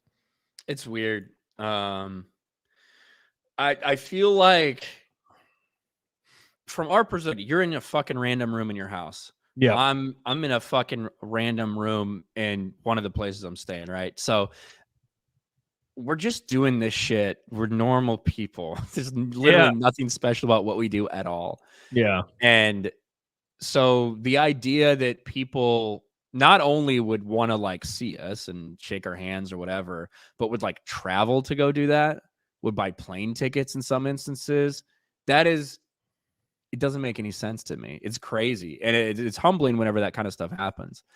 I feel like recently I have been running into a lot of people just in regular day life that know me, which is kind of scary because then I can't just go out and look like shit. I gotta, you know what I mean? I can't I can't just fucking scream at random fast food workers because you never know who might be there, might be watching. But for instance, when I went to go see John Wick 4, I went to Universal City Walk, which is one of my favorite places to go see a movie here. I'm excited for John Wick, opening day for John Wick, and I'm walking back into my seat, and I'm getting ready to sit down. The guy in the row right behind me is like, Ryan, is that you? And I turn around, and it's like some guy who watches FNT. And, you know, so I shake his hand. We kind of meet at the aisle and talk a little bit. He has this crazy story. He was at fucking January 6th, all this crazy stuff, right? Finally, previews getting ready to start. I'm like, hey, man, it's awesome meeting you. Really cool. Thanks for saying hi. I'm going to go back to my seat. Sit down, start eating fucking popcorn. A guy sits down right next to me, well, like one seat away. And he sits down. He kind of looks at me, and then he looks back. He's like, are you Ryan from Geeks and Gamers? I'm like, what the fuck is going on? That guy also knew and like was subscribed to the channel. So to me, it doesn't make any sense. Like Yeah. we're just normal people. In my case, talking about movies or television or whatever, making fun of a stupid picture that got posted of the Black Little Mermaid. Yep. But a lot of what we're doing resonates with people, and it's saying what other people have been feeling for a while and aren't getting from other places. So it's never something you take for granted. That's for sure. Yeah, and I think it's because it happened at an older age for us. So I was 30 when my YouTube channel took off, you know, Yeah. and still to this day, like I'll go to a meetup where I know people are gonna walk up to me and like be like, "Hey, what's up?" And I still like I'll get there and I'll sit down at my booth or my table, and then somebody will walk up, and I'm like, I can't believe this. I'm expecting 0 people every time. You know, every single time I expect no one to show up because I'm like, why would anybody come want to like talk to my dumb ass? That's so weird. But it is. It's just it's very humbling every single time. And I look forward to it every single time. Because it just keeps getting bigger and bigger and bigger, no matter what. Like no matter how much time passes, it just keeps getting bigger. And especially in your case, because like I said, you pump out content, and every time I look at your channel, you have a couple thousand more subscribers, and I'm like, that's some bitch. Well, then that's one of the reasons it's kind of hard to do some of the meetups, because the way I've decided to structure my channel, it's like the way I've decided to do it, it's like it's a lot of work on the road. Oh yeah, dude. Oh yeah. Shit. If you forget, man, I had a race 2 weeks or 3 weeks ago, and I forgot to schedule 2 videos. And so I didn't have a video for like 8 days. And I was like, oops, like, oops, I totally meant to do that. And I did not do that. Yeah. So I was in Vegas. I was trying to do videos while I was in Vegas and get a couple up a day on top of the meetup stuff and on top of drinking till I couldn't fucking stand anymore. Yeah. So it was rough. It was rough. That's what happens in Vegas, man. Blacking out. Wookie Be Bad says, every time Ryan freezes, I think of Legion of Memers. Let's get that fight. I don't know what the fuck is going on. I don't know why I'm freezing. I'm just accepting it. Yeah, I've accepted it a long time ago. Wookie Be Bad, thank you so much, my friend. I love you. I appreciate you. We are we're almost a third of the way to Fight Milk, Wookie Be Bad. So I appreciate you. We might not get it today. We have less than an hour left, but we closing in. Thank you, Wookie Be Bad. I love you, baby. You sexy as hell. I appreciate that. Fart Milk. Get on it, doggone it. But yeah, so I'll be at Montsuri. And I actually wanted to go to the meetup in April, or I think it was last month, right? That you did a meetup. Yeah, like April 25th or something like that. Yeah, in Vegas. Dude, I wanted to go so bad, but I had a race literally like that Saturday, so I couldn't do shit. So it was so sad because I wanted to go, but then I also have this like weird feeling that like I'm like a random ass dude, and I show up. I'm like, hey Ryan, what's up, bros? I'm here for your meetup. And like I'm not like part of like the Geeks and Gamers or F&D, you know what I'm saying? Mm-hmm. So it feels like should I be here? I don't know how this works. You know what I'm saying? Does that make sense? Oh yeah, I hear you. I love when people show up to Robert Meyer Burnett showed up to ours. You know what I mean? And obviously, people know he's not part of anything, but he's somebody other people watch. So he showed up. That was cool. People do that all the time, so it's fun, man. Yeah. Well, maybe I'll come to the next one then. You should. Orlando. Now, if nobody recognizes you, it will be embarrassing. That would suck. that's the other side. You walk in, and people are like, hey, it's really nice to meet you. Where are you from? Like, yeah. It's like, damn it, man. All this work for nothing. Graft Anchor. When's the Huntsville meetup? Shit, I live here, man. The meetup's ongoing forever. Thank you, John Blair. I appreciate you, dude. Oh my gosh, dude. So is there any spicy things you have planned for your channel? Are you staying the course, or is there any like new projects coming or something spicy? Bruh, I know I'm boring. It's the same shit. Fucking there's no big stuff I have planned for my channel. Geeks and Gamers wise, we started up this daily stream not too long ago. It's doing really well. We're eventually going to be doing it like in studio, basically together at a place that we're kind of building out at Geeks and Gamers headquarters in Orlando right now. That's a process and a pain in the ass, especially when you got the fucking constant daily grind. It just takes forever to like get anything else started. But yeah, in terms of me, no, I ain't doing anything special. Same old, same old. But it's going good. Like, so It's going good. Yeah, I got like 8 million views last month or something. God damn, that's a lot. That's a fucking lot. Like me cracking 1 million is is epic. Like, God damn, 8? Fuck, that's crazy, man. Jesus Christ, that blows me away, man. So yeah, and then I got the sports channel, which I typically get like 1 million, 1.5 million views over there a month too. I don't put out as much content over there, but that's the one that I do solely. Like, that is a Geeks and Gamers channel, Sports Wars. Yeah, so, that's the 8 million views a month though is sexy revenue. That's crazy. Now my videos are pretty short, so my videos are pretty short, so it probably isn't necessarily the ad revenue you'd expect. But yeah, I mean, it's solid. Then the government comes and takes 40% of it. So. Those sons of bitches. No, so I have a video on YouTube. And it was very unexpected how it blew up. It's at like 2.5 million views. You know, I'm 31 years old and I have no friends. Yeah, I've seen that thumbnail. Yeah. So anyways, it's an enlightening video because it's not what people think. People think it's me being sad because I have no friends, but it's actually me realizing the YouTube community that I know and I've met and hung out with are actually my friends, and that's kind of the revelation in the video. And it's got 2.5 million views, and people think when they see that you know, people like getting 1 million views or 2 million views per video, it's like you make a lot of money, but it's not. Like I think that video in total has made $5,000 in ad revenue. That's not that much for over 2 years. That's not that much. It's not far off. I would say, like, it's all dependent. Like, if you think that there's like some secret fucking thing to it, like everybody knows exactly, they don't, because every video topic, every channel is viewed in a different way by ad partners, right? Yeah. You know, some people aren't going to want to put their advertisement on me bitching about Black Cleopatra. Yeah. And that's how all these decisions are made. There's like auctions for ad spots on different channels. Yeah. It's actually how it fucking works. So, you know, one topic might be much more ad friendly than another, depending on.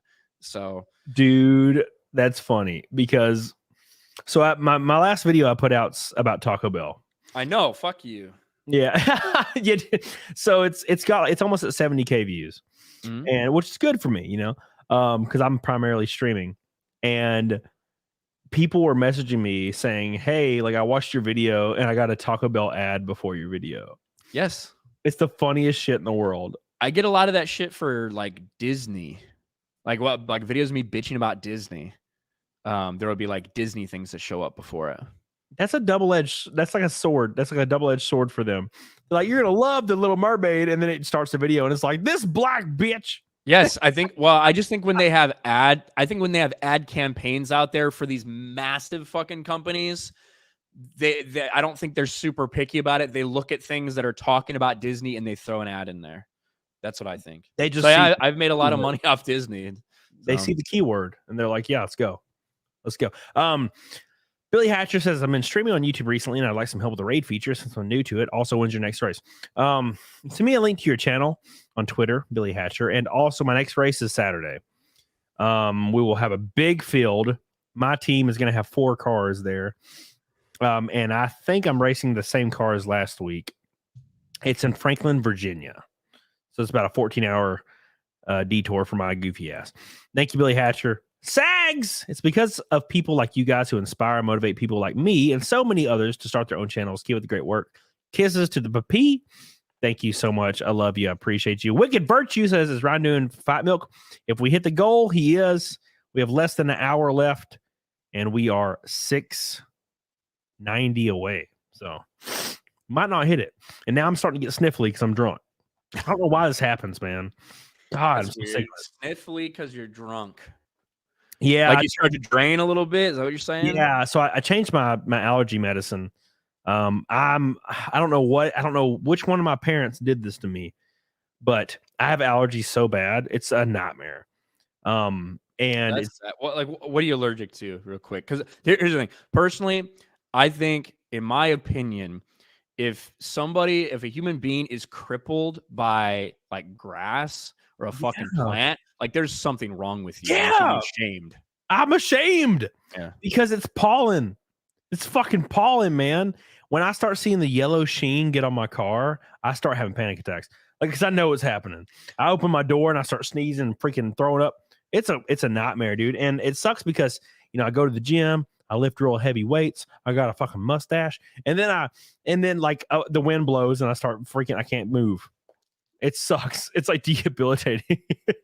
It's like I'm a bitch, man. Just think of our ancestors, some caveman fucks who were like barely scraping by. The fire went out, everyone died. They're killing woolly mammoths and shit, right? And you're like sitting there sneezing and sniffling and like in a corner because of grass. Yeah, hopefully. Now, look, I'm not allergic to anything, at least that I know of. So. I'm allergic to shellfish. I don't like I don't like seafood. So well, there you go. We're best friends now. So I don't like seafood either because most of it will kill me. That's a good reason. Mine's just I don't think my dad was allergic to it. I think he just hated it so much he never wanted to eat it ever. So I was never exposed to it, and so now I get grossed out by it. Yeah, dude, it's I can do like catfish, like fried catfish or fried perch, but that ain't really seafood. You know what I mean? Yeah, I can do. There's this joint beside me that has like hot wings and shit, and they have really good tenders, and they also have like fried catfish, and it's awesome, and it just doesn't taste like fish. It tastes close to fried chicken, yeah. Exactly. So it's like I don't even need that shit. Yeah. So 100%. But yeah, I'm allergic to shellfish. But yeah, if I existed in prehistoric periods, I'd have been dead a long time ago. I sneeze, like there could be a saber-toothed tiger looking for my ass, and I'm gonna sneeze, and he's gonna eat my ass. So Cleveland Brown in the chat says you were in the Navy and you don't like seafood. What the hell? Are you under the impression that the way that people eat on a boat is they fish for it? Yeah, that's not how it happens. Yeah, dude. One of my best friends is from North Carolina, the coast, like the Barrier Islands in North Carolina, and they don't like seafood. And their entire like family and life was based around like crawfish, all this seafood, shrimp, and shit, like all of it, and they don't like it. So Cleveland says yes, I would. I sent you a DM on Twitter already. Same username. Thank you, Billy Hatcher. I love you. Halo Millennium used to be super active. And outside. Then one day I developed allergies and now I'm lazy and never playing games all day. Nothing wrong with that, dude. Although I haven't played games in a while. Do you play games much, Ryan? Bro, I haven't. That's the one thing I think with all the new stuff I'm doing, Geeks and Gamers wise, the daily stream and stuff. The one thing that's really fallen off for me has been any of my gaming shit. I used to try to do like a stream a week or something, either on Twitch or YouTube, whatever. I haven't done shit. I have played a little bit offline, just chilling for the first time in forever, just because I've had so much stuff going on to decompress. Little Hogwarts Legacy because I'm a transphobe, shit like that. So yeah, dude, I haven't played games in forever. I play games Saturday, which is the most the first time I played games. Me and my buddy Steve came over because it was his birthday, and we played some games. We played Mario Party and Mario Kart until like 2 a.m. Fuck Mario Party, dude. Yeah, we only played the mini game like coin battle thing, which I won 6 times in a row because they're all bitches. But still, but yeah, it's the first time I played games in 6 months since Elden Ring was a thing, and it's last time. I just don't have I just don't have a ton of time for it. You know what I mean? Yep. That's the sad truth. It sucks. It sucks to say that too, because I remember people saying that when I was growing up, and I thought it was bullshit. And then I got older, and I'm doing YouTube, I'm racing, and I'm like, dude, I have no time to play games. And the only time I have is time I just want to relax, man. And turn on something non-committal, like some Forensic Files, eat some pulled pork, and then black out. You know what I'm saying? So that's kind of how it is. Now, what's a good question I never ask anybody? What is your favorite not game, but let's say what's your top when you think of games, what is your favorite? Because I think of things like Resident Evil 3, Metal Gear Solid 3, just old ass games. So for me, the games that I played the most were absolutely Star Wars games. Like in the early 2000s, mid 2000s, Star Wars games were my shit. Any Star Wars game I could find, I would play because I was a big Star Wars fan. Now, of course, I played the fuck out of Madden games, and especially in that time frame as well. Whether it was a Madden game like Madden 04, Madden 06, Tiger Woods PGA Tour, I played a lot of that too. Even a little bit before that, Kobe Bryant NBA Courtside was the first NBA game I played that I fucking loved on the N64. Sammy Sosa triple play baseball was my shit for a long time. Ken Griffey Jr. baseball, all this stuff. But in terms of games that aren't like sports games, Knights of the Old Republic was a huge one for me. I absolutely loved that game. It's one of my favorite games of all time. Jedi Knight, Jedi Outcast, and Jedi Academy. Those are incredible. The dude, Kyle Katarn story, and there you go. Yeah, thank God, finally, dude. Kyle Katarn's goated. He is my favorite, like arc of all time. He's God, Chuck Norris, basically. Yeah, he's literally just Chuck Norris to Jedi. God, I love those games. I would play those games freaking all day, all night. When it was Outcasts first, dude, I played the living shit out of that game. Yeah, so you had Dark Forces, like that's old, and this is back like the 90s and the early 2000s is when you had some awesome fucking things like Jedi Knight 2, Jedi Outcast that were its own thing, very unique. But you also had a lot of like reskins. So Dark Forces was a reskin of Doom, basically. Yep. And that was when Kyle Katarn was introduced. Then you had Dark Forces 2, and then you had Jedi Knight 2, Jedi Outcast. Then you had Jedi Knight 3, Jedi Academy. And all of those, like the lightsaber combat, continued to evolve. It was incredible in Jedi Academy. And then Knights of the Old Republic and Knights of the Old Republic 2 are incredible. In 2002, when Attack of the Clones came out, they had Bounty Hunter at Jango Fett on GameCube. I love that game. Great game. What else? Galactic Battlegrounds was good on PC. Empire at War was awesome. So yeah, those are I played about every Star Wars game you could possibly imagine. Those were the ones that when I think about gaming in like middle school and stuff, that's what I think about a Star Wars game. Yeah, dude, Jedi Academy changed everything. Dude, I would play on Xbox Live until I was like blackout every single night. Yeah. God, I loved it. It was the greatest. And the multiplayer was crazy in that so too. Good. I didn't get to play online for a long time. So as much as I loved Call of Duty and stuff like that, the only time I got to play with people, I wouldn't be able to play online. I had to play just split screen with friends and shit like that. So that wasn't as big of a thing for me early on as it was for a lot of people that got on Xbox Live and started playing things like Modern Warfare 2 and shit like that. God, dude, I love those. I love Jedi Academy games, Jedi Knight, Jedi. They're so good. Even Dark Forces, I remember playing it on my old ass white PC like back in the day. Love those games. Speaking of loving games, Disco Cobra coming in again with a pink boy. This guy's a maniac. I appreciate you so much, dude. He says, I've been having a hard time lately getting into games, still not buying some of the new ones and retro stuff. Just not really into it. Not sure if it's a lull period or not. Still plan on playing games in the future.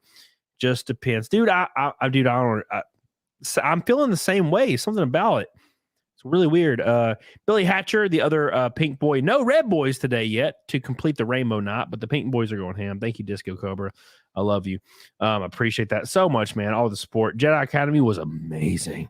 I've been meaning to play Survivor. I just haven't. Because, again, falling into that period of me not doing shit. So I have played it a little bit. I can't say I'm super far into it. I really like it in terms of I don't really give a fuck about the story too much, but the gameplay, if you liked Fallen Order, Survivor's next level. I enjoyed Fallen Order a lot. It's the same kind of like it's like the lightest of all light Dark Souls, in terms of, the combat and the save points and the respawning of enemies and exploring until you are able to find a shortcut to make it easier to traverse. Like it's Dark Souls light, right? Yeah. But what you're able to do with multiple lightsaber stances, and even one that I haven't unlocked yet, but I've seen people play, of lightsaber and a blaster. It's cool shit. Yeah. I can't speak to the story too much because I haven't really experienced too much of it. But well, speaking of story, real quick, Ryan, I'm going to ask you to talk to the chat for just 2 seconds while I go relieve myself because I'm about to piss my pants. So here you go, Ryan. Get on it, doggone it.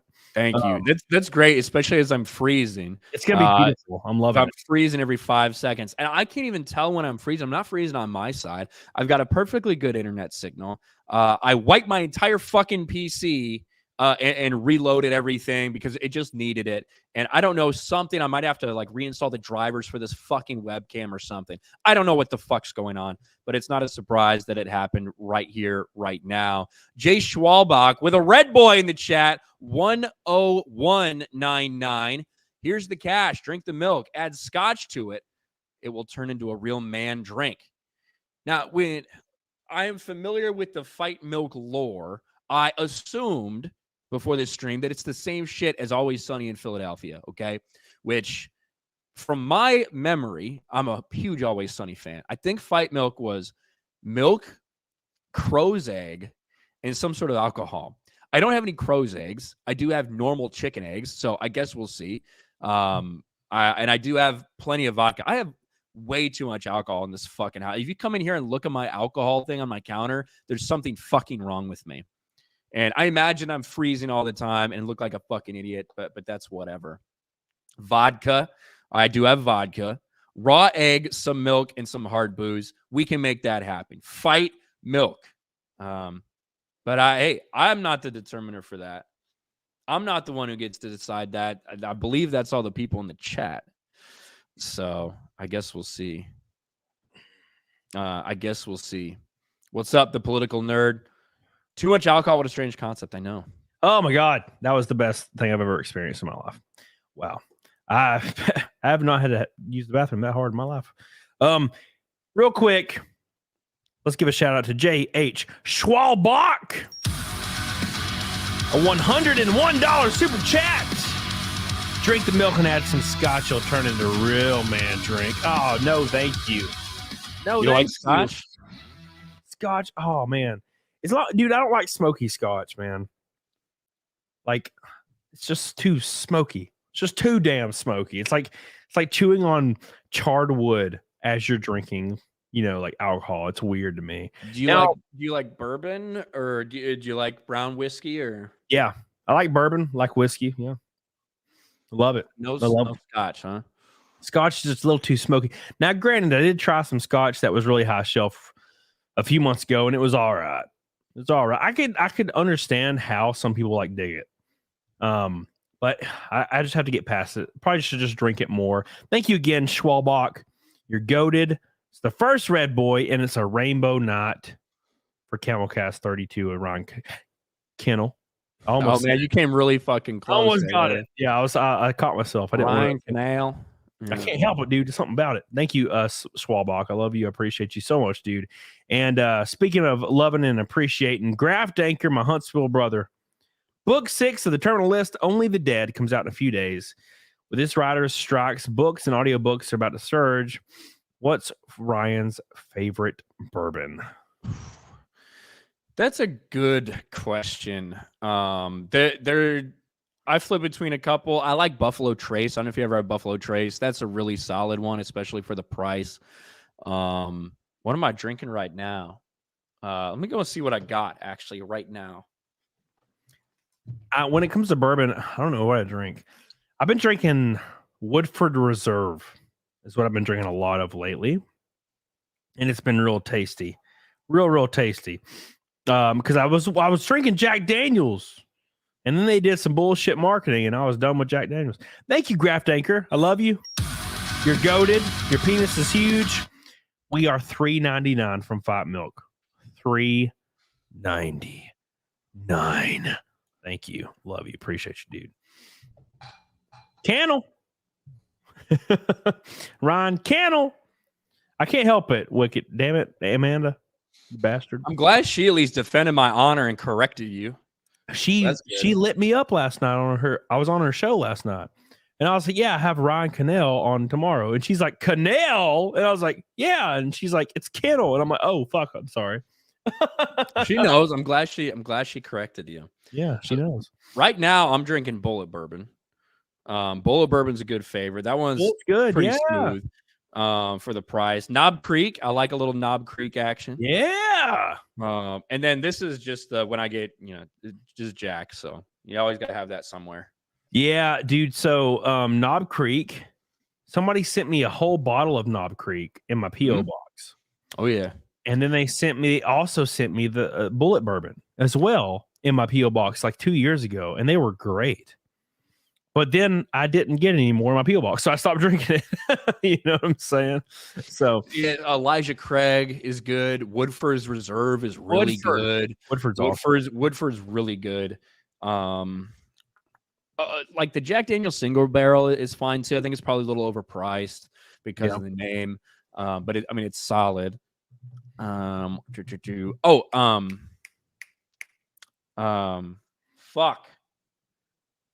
I'll think of it. Basil Hayden's. I really like Basil Hayden's. That's a good one. If you can find Basil Hayden's. Basil Hayden's.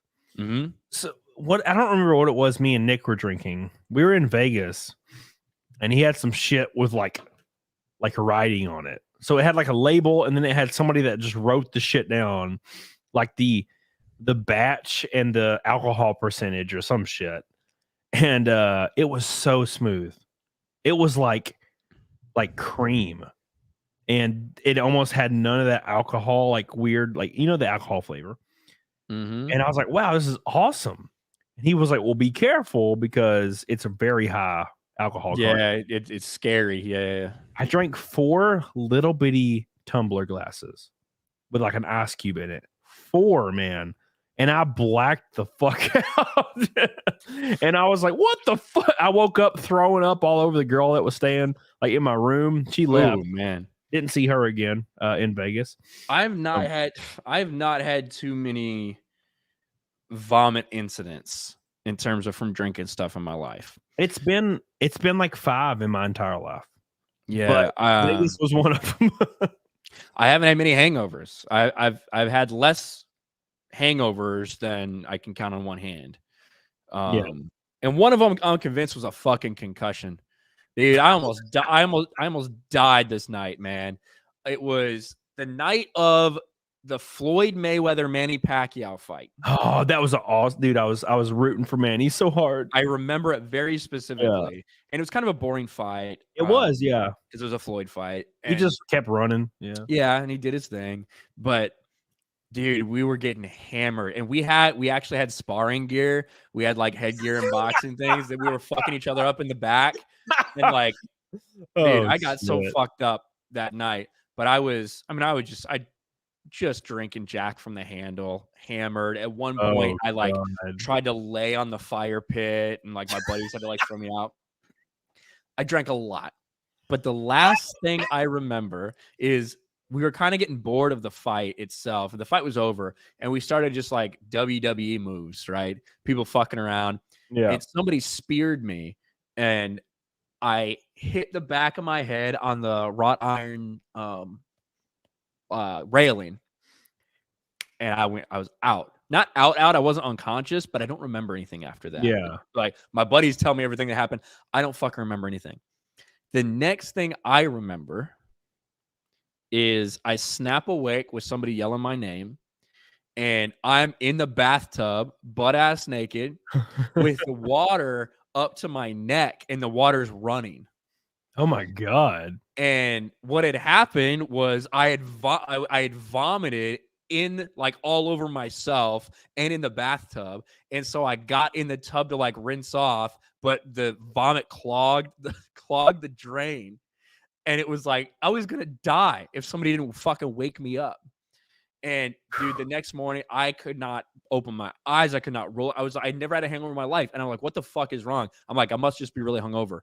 but then it was there the next day and the next day and the next day. I swear to God, I was concussed. God. I had to have had a concussion. Yeah, That's dude. the only explanation. Man, same shit happened to me without the concussion part. So that was what like by far that was like the most embarrassing like I've ever been in my fucking life. The idea I vomit over me, I vomited in a tub, and I almost killed myself trying to wash it off me and passing out. Like, what the fuck, man? I had a girl. So I was at the gym, man, and I remember I was texting this girl because I met her on, obviously on Tinder, and she was way out of my league. She was so attractive. She was like a model in Atlanta, and she was staying with her dad for the week, who lived in Huntsville. And we matched on Tinder, and she was like talking to me back and forth. And I didn't even think she was going to respond to me. And she's like, yeah, dude, like, let's hang out. Blonde girl, real tall, like fit. And so she's like, yeah, let's hang out. And I was like, holy shit, So we went and saw Pirates of the Caribbean, Dead Men Tell No Tales, I think. So we went to the theater and saw this shit, right? And we go in, we watch it, we leave. And she's like leaning on me in the theater and like with her head on my shoulder. And I'm like, bro, it's happening. So we go back to my place and we start drinking brandy. She had some brandy in her car. Fuck, I don't remember. Just all right. Can you tell me a little more about this girl? I mean, she was a blonde girl. She was like 22 and she was white. Yeah. Okay. Yeah. So and she worked for some modeling agency out of Atlanta. And so we drank. She's like, she told me, I bet I can take you shot for shot.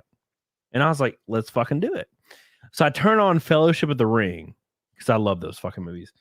And we start taking shots, right? And then suddenly it's the end of Two Towers. Oh. And I was like, oh, what the fuck? And then I was coming in and out. And then all of a sudden, all I remember was like her titties. And I was like on top of her. And then I woke up the next day and I was alone, of course. And I'm throwing up everywhere. And for 4 days, I was fucked up.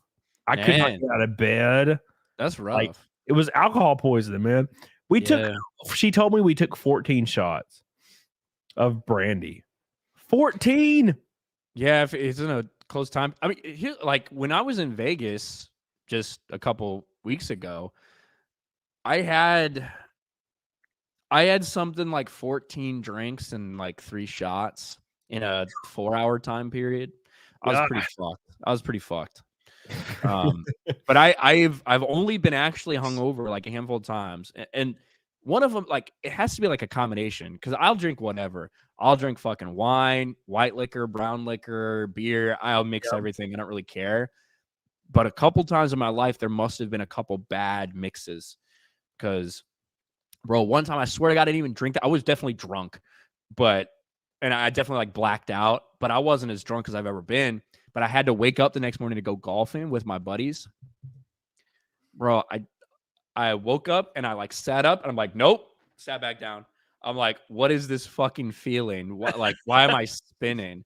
So I crawl out of bed and I like can't stand up. So I crawled down the stairs. And I like lay on the couch and then I'm like, no, I lay on the floor. Somebody comes down. They're like, what are you doing? And I'm like, I'm trying to get as close to the center of the earth as possible to stop my head from spinning. Oh my God. And she's like, hey, well, let me make you something at least to eat because you got to go. And I'm like, okay.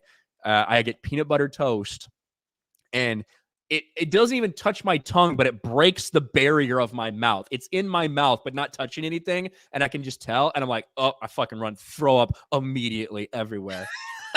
Right. Fucking get my golf clubs. I'm drunk as fuck. I should not have been driving. And I drive to pick up my buddy because he left his car there and Ubered home while I was supposed to pick him up. And I pull up to his place. I immediately just step outside, fucking vomit everywhere again. And I had to play 18 holes of golf with the most miserable hangover of my life. Oh my God. It feels like somebody wet like a bunch of paper towels and they put it on your brain. It is like the worst. I hate it. I hate that shit. I don't get them very often. Spinning, man. The spins as well. Oh fuck! I hate that like, shit.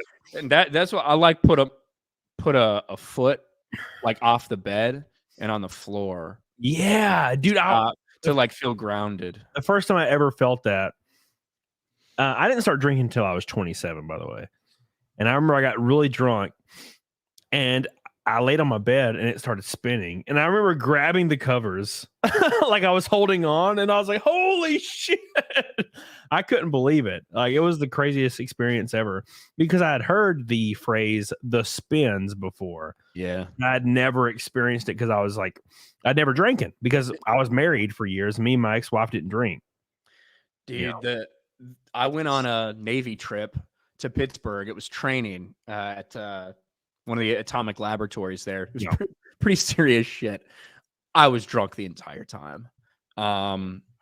Until the bars closed at like 3 a.m. or whatever. Then we'd go to the strip club because they were open later. Oh, yeah. And, get back, crash for like 2 hours, wake up at the hotel, go to the training all day, slowly sober up and get more and more miserable, and then get back to the hotel, take shots in the hotel, get ready to go out. That was a bad week, man, but I felt good the entire time. But I was really tired by the end. I want to tell my strip club story here in a second. Sergio says, how do you work on fixing fighter jets on carriers by joining the Navy? Is there anything I should learn prior to signing up? Well, that depends on your ASVAB, right? Yeah, it all depends on your qualification exam. So you have to take the ASVAB. I don't specifically know in terms of, you're looking at like aviation machinist mate, as I assume kind of what you'd be going for. I don't know what it's like before, if you can negotiate any of that stuff before. I know what it was like for me for the nuke program. In terms of, do you need to learn anything? Not particularly. As long as you're mechanically enough inclined that you do well enough on the mechanic portions of the ASVAB, you'll be fine. Yeah. Yeah. One of my friends made like their ASVAB, they went insane. Like, they made like some insane high score so they could do whatever they wanted to do. Yeah, it's like a percentile score. And so for every different for every different rate, for every different MOS or whatever you want to call it, you're gonna have a specific threshold. And sometimes if you don't qualify there or do qualify there but have some other things in your background, you might have to do an extra exam or something. Yeah. For me, I got a 99 on my ASVAB, which is, doesn't get higher than that when you're talking percentile scores. So, so I was able to do whatever I wanted, which was the nuke program. That's what I wanted to do, so I got to do that. Well, hell yeah. Graft Anchor says, I'm about to graduate from a master's program and need someone to drink the Jack Daniel's Sinatra edition in Huntsville with me. Bruh, I'm a DM away, Graft Anchor, and I live here. Thank you. I appreciate you. Gang, Ryan is borrowing Krigler's freezing technique. I need to have Krigler on. I forgot about Krigler. I'll be on Side Scrollers next Monday, by the way. I forgot to announce that. Nice. I'm just glad I'm not watching the show because I'd probably be really fucking pissed. Oh, dude, I'd be freezing. It's like it's not even happening to me anymore. It's like when you're watching a Korean movie and you have subtitles on, and it's like you just understand the language now. You don't even remember like that you're reading. That's kind of how it is for me right now. Thank you, Bart Gang. And real quick, Wookie be bad. He's the man, and he be bad. Thank you, my friend, for your pink boy. One pink boy from the pink ass knot. It's RK. Let's get the fight milk. Let's go. We're there, dude. We're 300 away. Thank you so much, Wookie be bad. I love you. I appreciate you. You're goated as hell. And there is Lemon Cranston the fourth. I almost burnt down a hotel while hungover. Then I had to go fix some railroad tracks, man. Oh, so that's a good story. I knew this girl in passing that was friends with my ex-wife, and she was this tall blonde girl. She had all the tricks to fool a young man like me. And she was like, you should come out with me and my friends. And it was like a Wednesday, and I had to work the next day. And I was like, fuck it, I'll come out with you and your friends. So I go out with this girl. And we're at this club, and we're dancing, and it's her and four like just hot-ass girls. And they're all dancing on me, and I'm like the main guy. I'm the guy that's with them, and they're all dancing on me. And I'm like, dude, this is the greatest shit that's ever happened. And they keep handing me well whiskey shots. Mm. And then, of course, I'm drinking them because I'm a badass, right? And then all of a sudden, I remember walking up some stairs, and then I woke up beside my car in a parking garage at 8 a.m. And it was like, and I drove to work. I drove straight to work, and I got out of my car and I ran to the store and I threw up. And then I opened the store, and every customer that would come in, it was GameStop. I'll be like, "Hey, what's up? Can I help you find anything?" And they're like, "Nope." And I'm like, "All right." And I'm good at that. I'm like, "All right, sounds good. Let me know if you need anything." And then I would like tiptoe over to the trash can and just be like, "Oh!" Just throw up in it. Like, I'm a really loud barfer though. Like dude, I like an embarrassingly loud barfer. I don't know why. You just scream. It is. That's kind of how it is. Like I'm fucking screaming as I'm barfing. It's fucking awful, dude. Same. And I remember customers being like, "You need some help?" I'm like, "No, dude, I'm throwing up. It's fine. Don't worry about it." Like it was awful. And man, I hate that shit. That's the one thing you learn. Don't be a badass. Just don't be a badass. Don't be a hero, man. Push their shots away and be like, "Look, I'll take one in a minute. Chill out." Now, there's some alcohol barfs that I have, like, when I just have too much alcohol in my body, right? Yeah. That aren't as loud. But if it's like a food barf, if there's any food involved, it's going to be loud as fuck. Yeah. On that Pittsburgh trip, actually, I fucking remember I walked outside because we drank a lot. Then we went into a Five Guys because people wanted to eat. I didn't want to eat because I knew if I ate, I'd feel gross. Yeah. Like I knew I'd throw up if I eat something greasy. And I was just in there smelling the grease. I'm like, dude, this ain't good. I start getting hot. I fucking just walk outside. It's like, all right, it's good. You know what I mean? Like go like I went to a Walgreens, like brush my teeth and shit. Like brush my teeth there. Yeah. Oh my God. That's like the best. That's when you just I'm so happy that I don't do those, like that I don't drink like that anymore. Yeah, and now I don't drink like out like that. I just drink alone. I get just really hammered by myself, and it's embarrassingly depressing. Yeah. But I'm glad I don't do things like that anymore. Yeah, dude, and it sucks because you'll get really good at it. Like I'll get really good at drinking to where I'm like, I'll be out with people and I'll know exactly where to stop. And then for whatever reason, I'll go out somewhere like Vegas recently, and I'll just have the episode. It's like once a year, and I'm just like throwing up and shit. Drinker. Yeah, it's like it has to happen. It's like it's planned out. Money Wilson held to the 199 RK and Camelot. Good luck. Go for 5 mil. Thank you, man. Appreciate you, baby. Graft Anchor says anyone joining the military should get into any IT related field like cybersecurity. You'll make bank once you get out.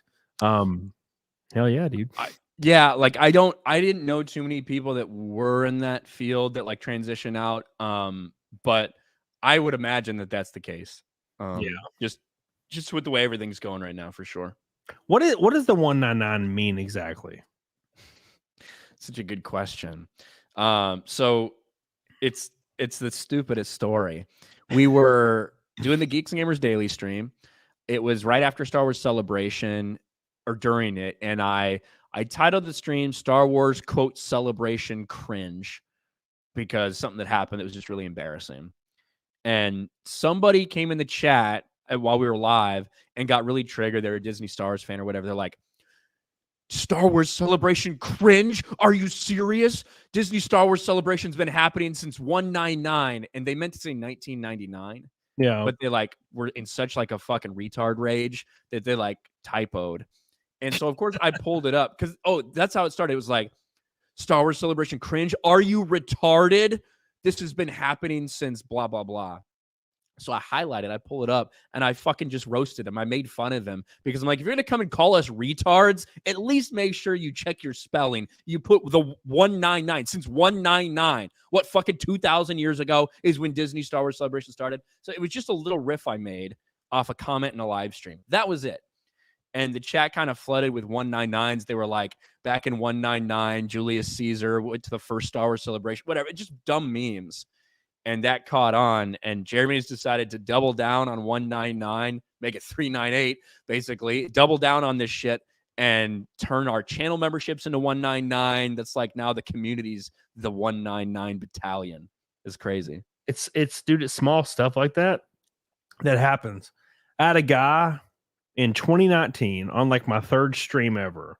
He was like, "You should do fight milk," and I was like, "What the fuck's fight milk?" And he was like, "Dude, you just do some eggs and some vodka and some milk." And I was like, "All right, well, if I hit $1,000 in super chats, I'll do that." And of course, I hit it, because they bastards. And like it was some guy named Aaron Golden, and I've been doing it, and I have merch based around it since 2019. And it was one comment in the chat. You know what I'm saying? And the same thing with Neck and Snake. Same exact thing. One comment in chat, and it stuck for years, right? And I bet that guy feels like a dumbass too, by the way, for the 199. For the oh yeah, he made Jeremy so much money. Yeah, $1,000 super chat goal is insane, dude. yeah, and I didn't think crazy, man.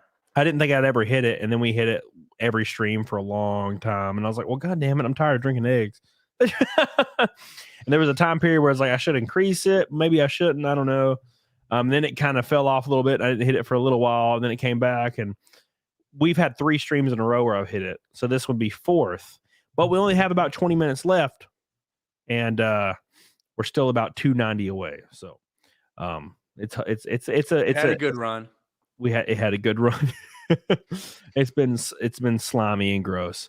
But yeah, dude, I'm thankful you came on. I meant to, so I was gonna message you and Jeremy at the same time, and I messaged Jeremy, and he responded, immediately, and then I got him on, and then I messaged you like a week later, and then you responded like a month. See it. Yeah, I didn't see it. Yeah, and then it wasn't until like there was a different we had some interaction on Twitter, and I went because I was going to message you something about it, and then I saw that message that you had sent like fucking weeks before, so I was like, yeah, we'll set it up.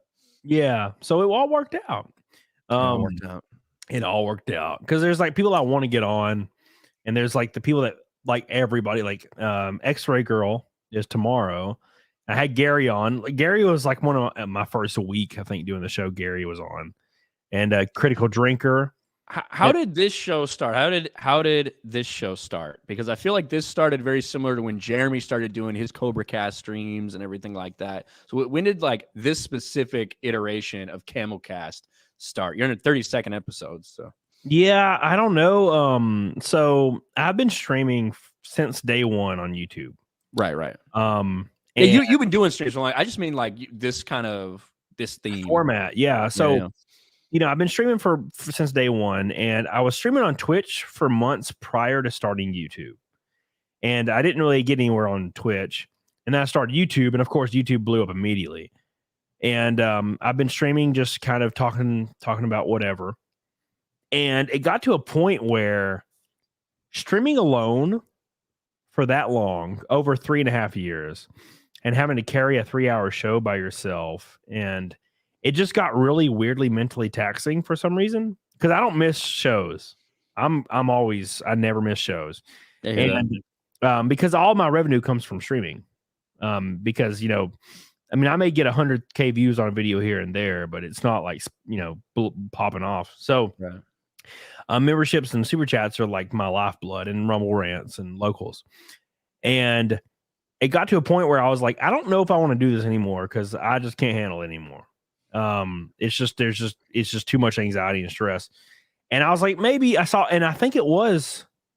Jeremy do Cobra Cast, and I was like, you know what, that's probably a good idea, but I didn't even watch it before I saw it. And I was like, I could do CAMELCAST and invite people on. So I messaged Anna, that Star Wars girl. It was like a Monday, and I was like, hey, you want to come on my channel tonight? And she was like, yeah. And I was like, she probably did this. She was probably the reason this all happened, because she immediately said yes. I didn't have a backup plan. So she came on, and it was such a fun show. And it was so much more laid back and chill. So I set up like 3 more with other people, and they were just great. They were fun and easy and laid back, and I enjoyed them. So I just kept doing them, and I've been doing them ever since. And it's just been, it's not stressful. It's not anxiety inducing. I don't have to worry about like what's going on. I can have other people, and I can have fun whilst also having fun with the chat and all at the same time. And I was like, well, shit, I'm just going to do this forever. And that's where I'm at now. I'm like, I'm just gonna do this forever. Fuck it. But it's hard getting guests though. Like, because Nick Ricada told me, he was like, you do this shit 3 times a week. And he's like, it's so hard to get a guest like for once a week because he does his shows on Friday where he gets a specific guest. And he's like, it's hard 1 day a week. I don't know how you do it 3 days a week. And sometimes people do cancel. So things happen, especially for our online space, and whether it's news breaking or family shit happens, and you know that, or you just get your days fucking mixed up and double book something or whatever. That happens a lot because we tend to be disorganized as fuck, to be honest with you. It happens all the time. I've double booked like 4 times now. And then like time zones, you know, something that you don't have to worry about in like some other jobs and shit. Time zones are often messy. Some people, especially if you're dealing with fucking people in the UK and all that shit. So yeah. And I had Disparu and Critical Drinker on, and we had to do them early. Critical Drinker was a weird, because it's like 6 a.m. for them right now or something. Yeah. I emailed him, and he responded like 3 weeks later, and he's like, yeah, let's do it. And I was like, holy shit. So we set it up, and he was like, how about like a Monday? And I was like, yeah, let's do Monday. And then like I didn't talk to him again. And then it was like 3:30 p.m. on a Monday, and I was at the gym, and he was like, "Are we all right, mate? When are we doing this?" And yeah, he like emailed me, and he's like, "Are we good to go? When are we starting?" And I was like, "Fuck!" So I jumped in my truck and like barreled home, and I was like, "We're good. We're starting now." And we started, and it was an awesome stream. That's cool. I was so glad. I was so thankful, but I wish it was just so terrifying. And I had another CAMELCAST like an hour later. It was like. There was 2 in a row with Quarter Black Garrett. But it was a wild day. It was one of those really, really stressful days. Ashley says, happy Wednesday, CAMELCAST. I'm late coming in, but glad I can make it. And also a $10 locals dono, which puts us $2.50 from Fight Milk with about 10-15 minutes left. Thank you. I appreciate you, Ashley. I love you. You're goated. You're beautiful. I love your face. Thank you so much, girl. So you have your channel's popping off. You're doing great. You did you said earlier you always kind of wanted to give YouTube a shot, right? Not really. Kind of the opposite. I never thought about it. Again, when I met Jeremy and Gary, I was just a person in the audience that watched their channels, just like everybody here, and I was pretty much content to get out of the military and go work in a civilian, either nuclear reactor, like nuclear power plant, or some other type of power distribution facility or plant, whether hydroelectric, energy distribution, something like that, right? Because it all kind of, you know, I can work in those fields. Yeah. And I never thought I would be doing YouTube. And when I got out of the military in September-ish of 2021, I still was planning on coming here to Florida and getting a job probably at like a data center or something like that. A little bit more low key to spend more time doing YouTube. And I was like, you know what? I've got a little bit of money. I can go for a couple months. Let's just see what happens if I do YouTube full time. And then October, November, December consecutively were the best months I'd had on YouTube. Yeah. And I was like, well, if I can do this, then I can do it. And I said, fuck it. I'm done with this job hunt, which I only did one interview. And they called me back. I said, no, I'm not interested anymore. Yeah. And I just decided to go YouTube full time. Do you ever take a step back? Because this happens to me sometimes. Do you ever take a step back and you're like, damn, I can't believe that people like choose to watch me and like I have this platform? Does that ever happen to you? For sure. Like I said, and when again, what I do, like when I try to look at some of these analytics and I realize that, okay, I just looked at for the last 28 days. I've had 2.1 million unique viewers. Yeah. 10% of them are subscribed to my channel. So I of all the people that tune in, there's a lot of people that don't like what they see. So that's kind of how I keep that in perspective. Yeah. Yeah. And also, you know, this can end literally any day. That's I've got my Rumble channel and shit like that, but we all know that's nothing. Like, unless you're one of these big dogs that has like a big actual contract with Rumble, you know, you're not able to do what we're able to do here on YouTube with it. That's for sure. I talk about that all the time too. Like people are like, why don't you? So I'll get hit with a strike or some shit. Like I got hit with I got demonetized. I don't know, like last week. So every video I try to put up's demonetized automatically, which I've been fighting a little bit here and there. And it's wild because people will just be like, "Hey, just go to Rumble." And I'm like, for one, I already have a huge Rumble, like I have a huge Rumble presence already. But two, like 90% of the income is coming from YouTube. And until Rumble can compete with that, then YouTube is here to stay for me anyway. Or unless I get a Rumble contract. So, dude, I talk about that all the time. And I do wish there was another avenue, but there's just not. Thank you, Jesus, by the way. I love you. I appreciate you. Bashy Washy says, Ryan, want to drink them eggs. Them, Sure. it's just beautiful golden delicious. Oh, they're just so great.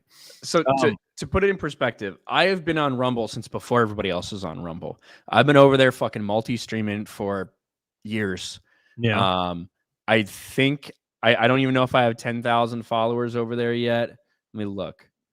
Let me check and see. I bet you do. No, I have 7,600. I have 7,600. I've made about $700 in 2 years on Rumble, and that includes that's mostly probably super chats and everything. That's it.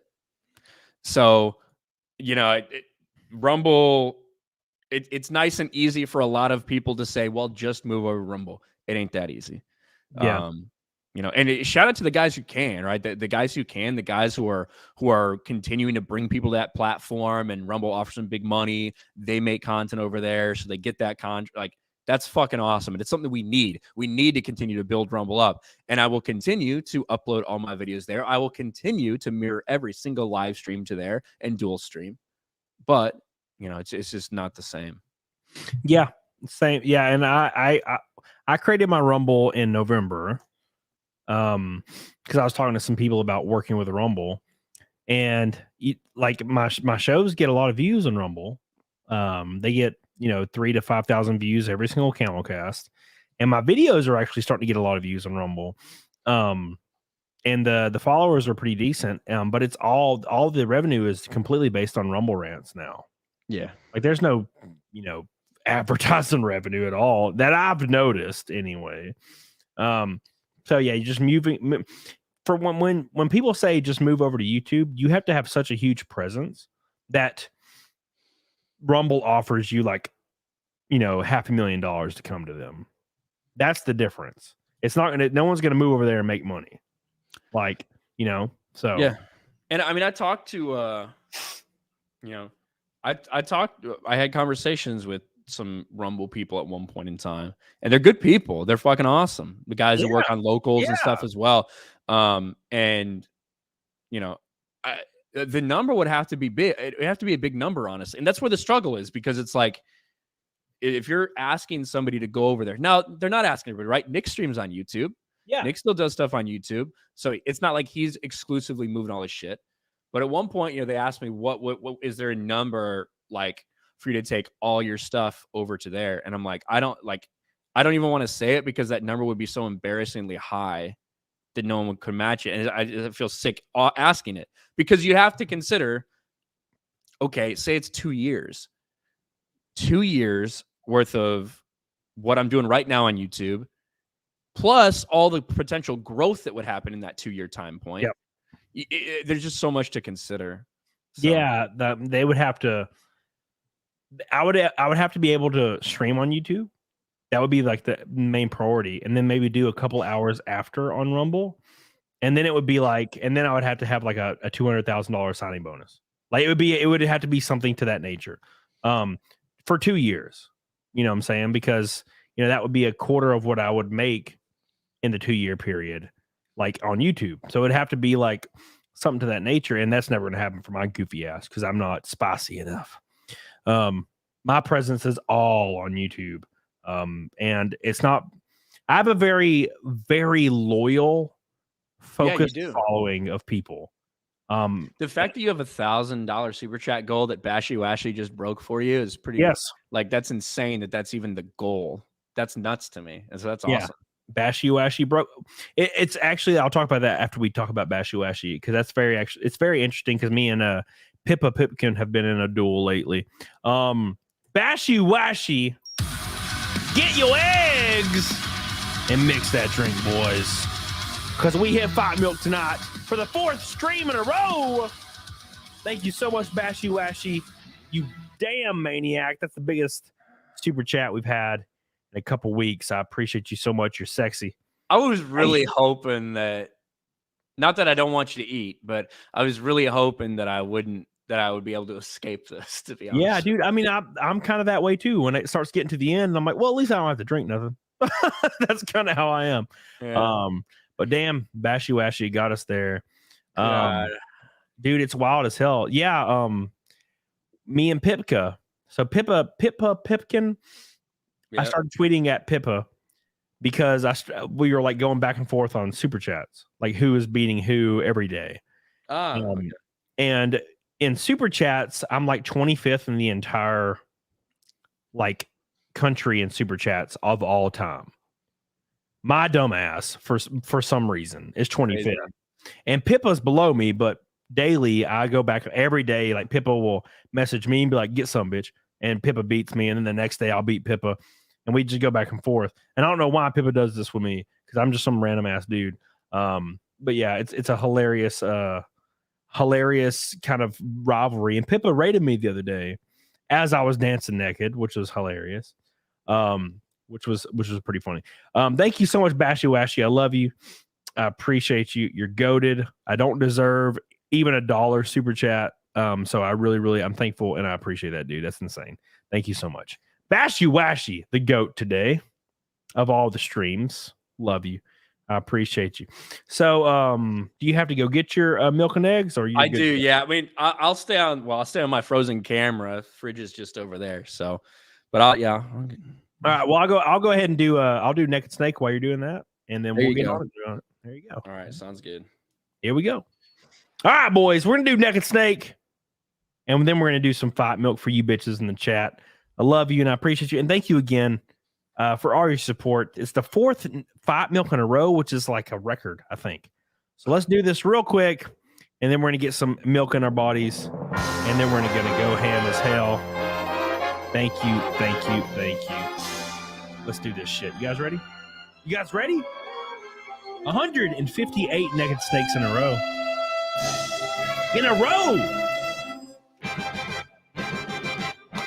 Let's go, boys. Here we go. Yeah, Pippa is very based, by the way.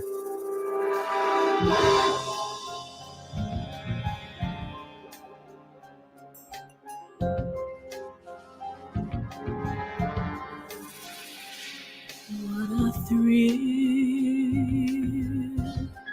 with darkness and silence through the night.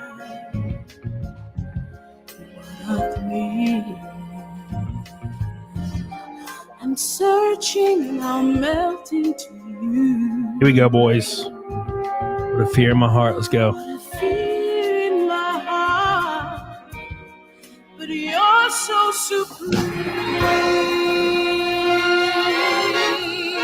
I give my life, not for honor, but for you.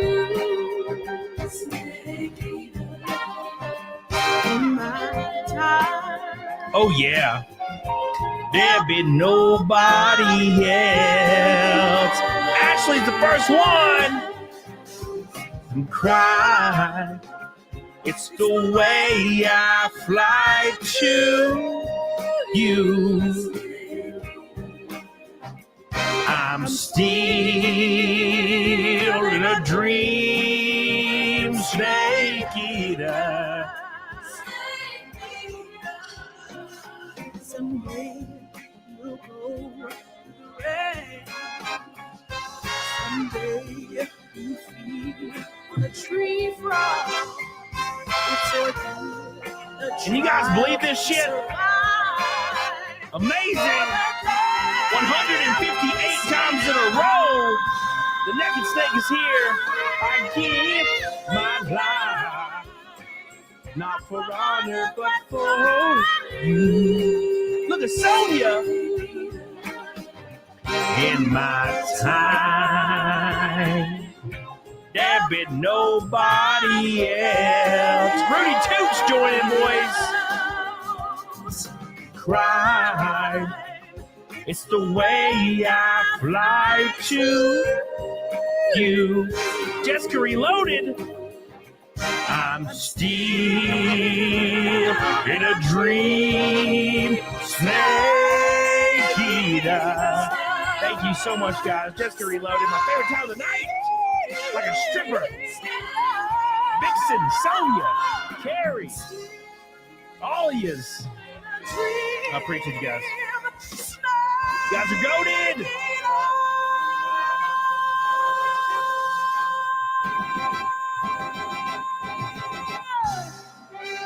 Johnny, Angel, Helena, make way. Make way. Amazing. Thank you guys so much. There you go. This looks so gross, dude. Yeah, dude, it's exciting, isn't it? I've got all the yolk sitting on the bottom there. Oh, my God. Yeah, delicious times. All right, let me go grab my eggies real quick. All right. Smash this shit and end this bitch. Thank you, Vixen. Thank you, Sonia. I appreciate you guys. Ashley and Locals, I appreciate you. You guys are goated as hell, Sonia. Let me go grab my eggs real quick, and then we'll get the hell on it. Diggity doggone it. If you have any questions for Ryan, throw them at the chat. I'll be back in 2 seconds. Throw them in there. Yeah, I went and bought more eggs specifically for this today because I was pretty much down to only a couple that were probably bad, and I'm like, there's ain't no way I'm gonna fucking risk a bad egg in this because I don't know if I'm gonna be able to get this down. Honestly, chat, has anybody fucking thrown up from this on stream yet? Has anybody thrown up from this? It's easy, Ryan, not that bad. I've done it 3 times. Well, okay. I'm not super keen on, I don't know. Don't want random shit down my throat. But I'm a little nervous for it. I ain't gonna lie. I'm a little nervous. So, but if Wicked Virtue can do it, I think I can do it. I just keep looking at the eggs. I'm like, God, I just want to go now. I don't want to wait. Chicks have done it. You can do it. Okay, all right. Why did you say yes if you don't want to drink that? Bashy Washy, because of course I'm not gonna say no. I'm not gonna tell him no. But it was like the perfect scenario. Yeah. The perfect scenario would have been not even to drink it. But I wasn't gonna be like, no, of course I don't want you to super chat. Should I put on the Pharaoh hat? Yes. Right, yes, it's a great idea. That's going to be a fun screenshot. Make sure you guys send me the screenshot of this. Get a good screenshot of us chugging milk with a Pharaoh hat on. Thank you, Johnny. I appreciate you, dude. Johnny coming in strong with the green boy. The top dog today, Bashy Washy, went hard as hell. Look at that. It looks like it looks superimposed, like Photoshop. It's so ridiculous. I love it. It looks like Photoshopped. It's so weird. Yeah, and I put a fucking white pharaoh, like a white blue-eyed pharaoh, in my thumbnail today. It was perfect. But oh my God. All right. Damn it. Come on, egg. Why are you so stuck? Oh my God, it exploded. All right, next one. It doesn't smell bad. Yeah, it smells fine. I've never drank eggs or anything like that. I'm not fucking Rocky Balboa. Okay. Yeah. It's not that bad. Where my milk is. Oh, there it is. All right. I did an entire video with this hat on, guys, and I didn't even acknowledge it. Yeah, I never mentioned it. I just fucking did it. I watched it, and it's so funny because you just start immediately, and just I clipped it out of a live stream. So yeah. I put Tito's vodka in it. So I had a house party like a year ago, right? And there was this random ass, of course, white girl at my party, and she was like, "I'm gonna make a bunch of alcohol." So she made like vodka infused Swedish fish, and I'm out of all my alcohol because I haven't bought any in a while. And I found this in my like liquor cabinet. And it's just some vodka Swedish fish. So that's what I've been using for Fight Milk. And it's disgusting. Probably makes it sweeter though, huh? It's like low shelf for sure. Yeah. For sure. You know, some 20-year-old girl, 21-year-old girl freaking came over. This is a bad place to throw up if I do. It's just all carpet everywhere. Yeah, same. That's why you just don't throw up. All right, boys. It is the 4th Fight Milk in a row. Thank you, Justin. I love you as well. Appreciate you, Mr. Jenkins. 4th Fight Milk in a row. 158th Naked Snake in a row, which I think we've hit it every stream for over a year now, officially. Wow. Which is insane. No, I ain't racing you in a chug, so I'm worried about if I have to do that. Oh, yeah. Work. You don't I'm going to down it, though. I'm going to down it, so I'll get it down. Let's do this shit. All we'll right. do it here when the beat drops here in about a minute. I want you guys to like the stream. We're 25 likes away from the overall goal. We had almost 1,000 people in here most of the stream. I appreciate you guys so much. You guys are goated as hell. And I appreciate you, Ryan, most of all, for blessing me with his presence. That's right. May the sun god Ra bless you in all your endeavors. Whatever. Don't forget, boys, tomorrow is X-Ray Girl. She is down to do Fight Milk if we hit it tomorrow. She might show her feet. Oh, that'd be even better. Here we go, boys. Make sure you get on it, doggone it. Jessica Reloaded. Appreciate you, Artist Sphinx, my boy. Love all you bitches in the chat here.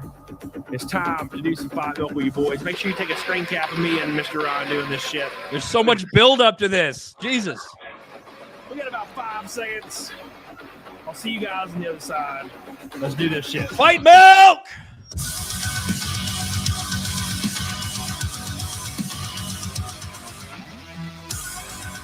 Ooh!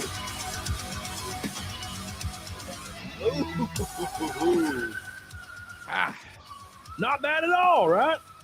All the eggs were last. It was just like milk and vodka, and I was like, this is awesome. I could drink this all day. And then at the end, I got to the eggs, and I'm like, okay. Yeah. I get it. Yep, not bad at all. See? Everybody always acts so damn scared, and it's always easy. Ryan did it, bitches. I did it.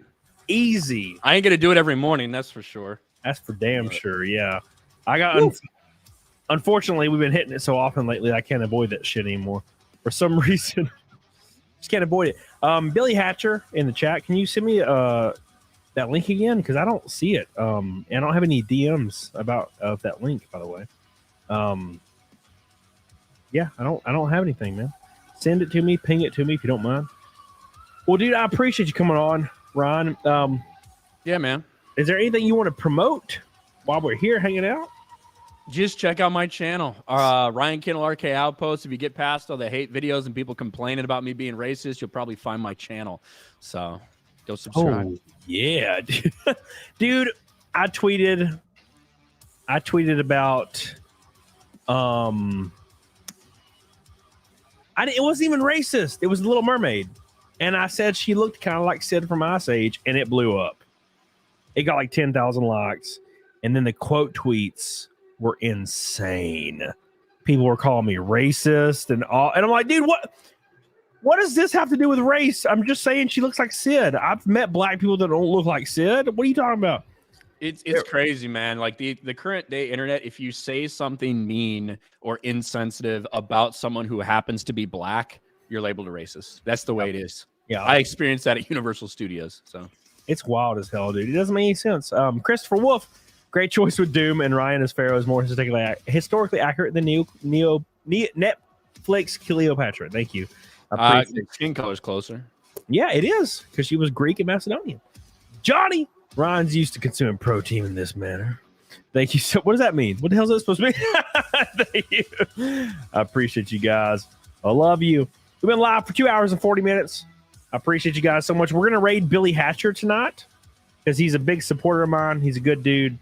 So get over there and give him some love. Say Camelot Raid in the chat when you hit the chat and like his channel and give him a sub. Get the hell on it, doggone it. I'll see you guys on the flip side tomorrow with the stream with X-Ray Girl, and then Friday a new video. Love you. Appreciate you guys. 4 naked snakes, or sorry, 5 milks in a row and 158 naked snakes. Hell yeah. Thank you, Ron. Let's end. Hell yeah, man. Hell yeah.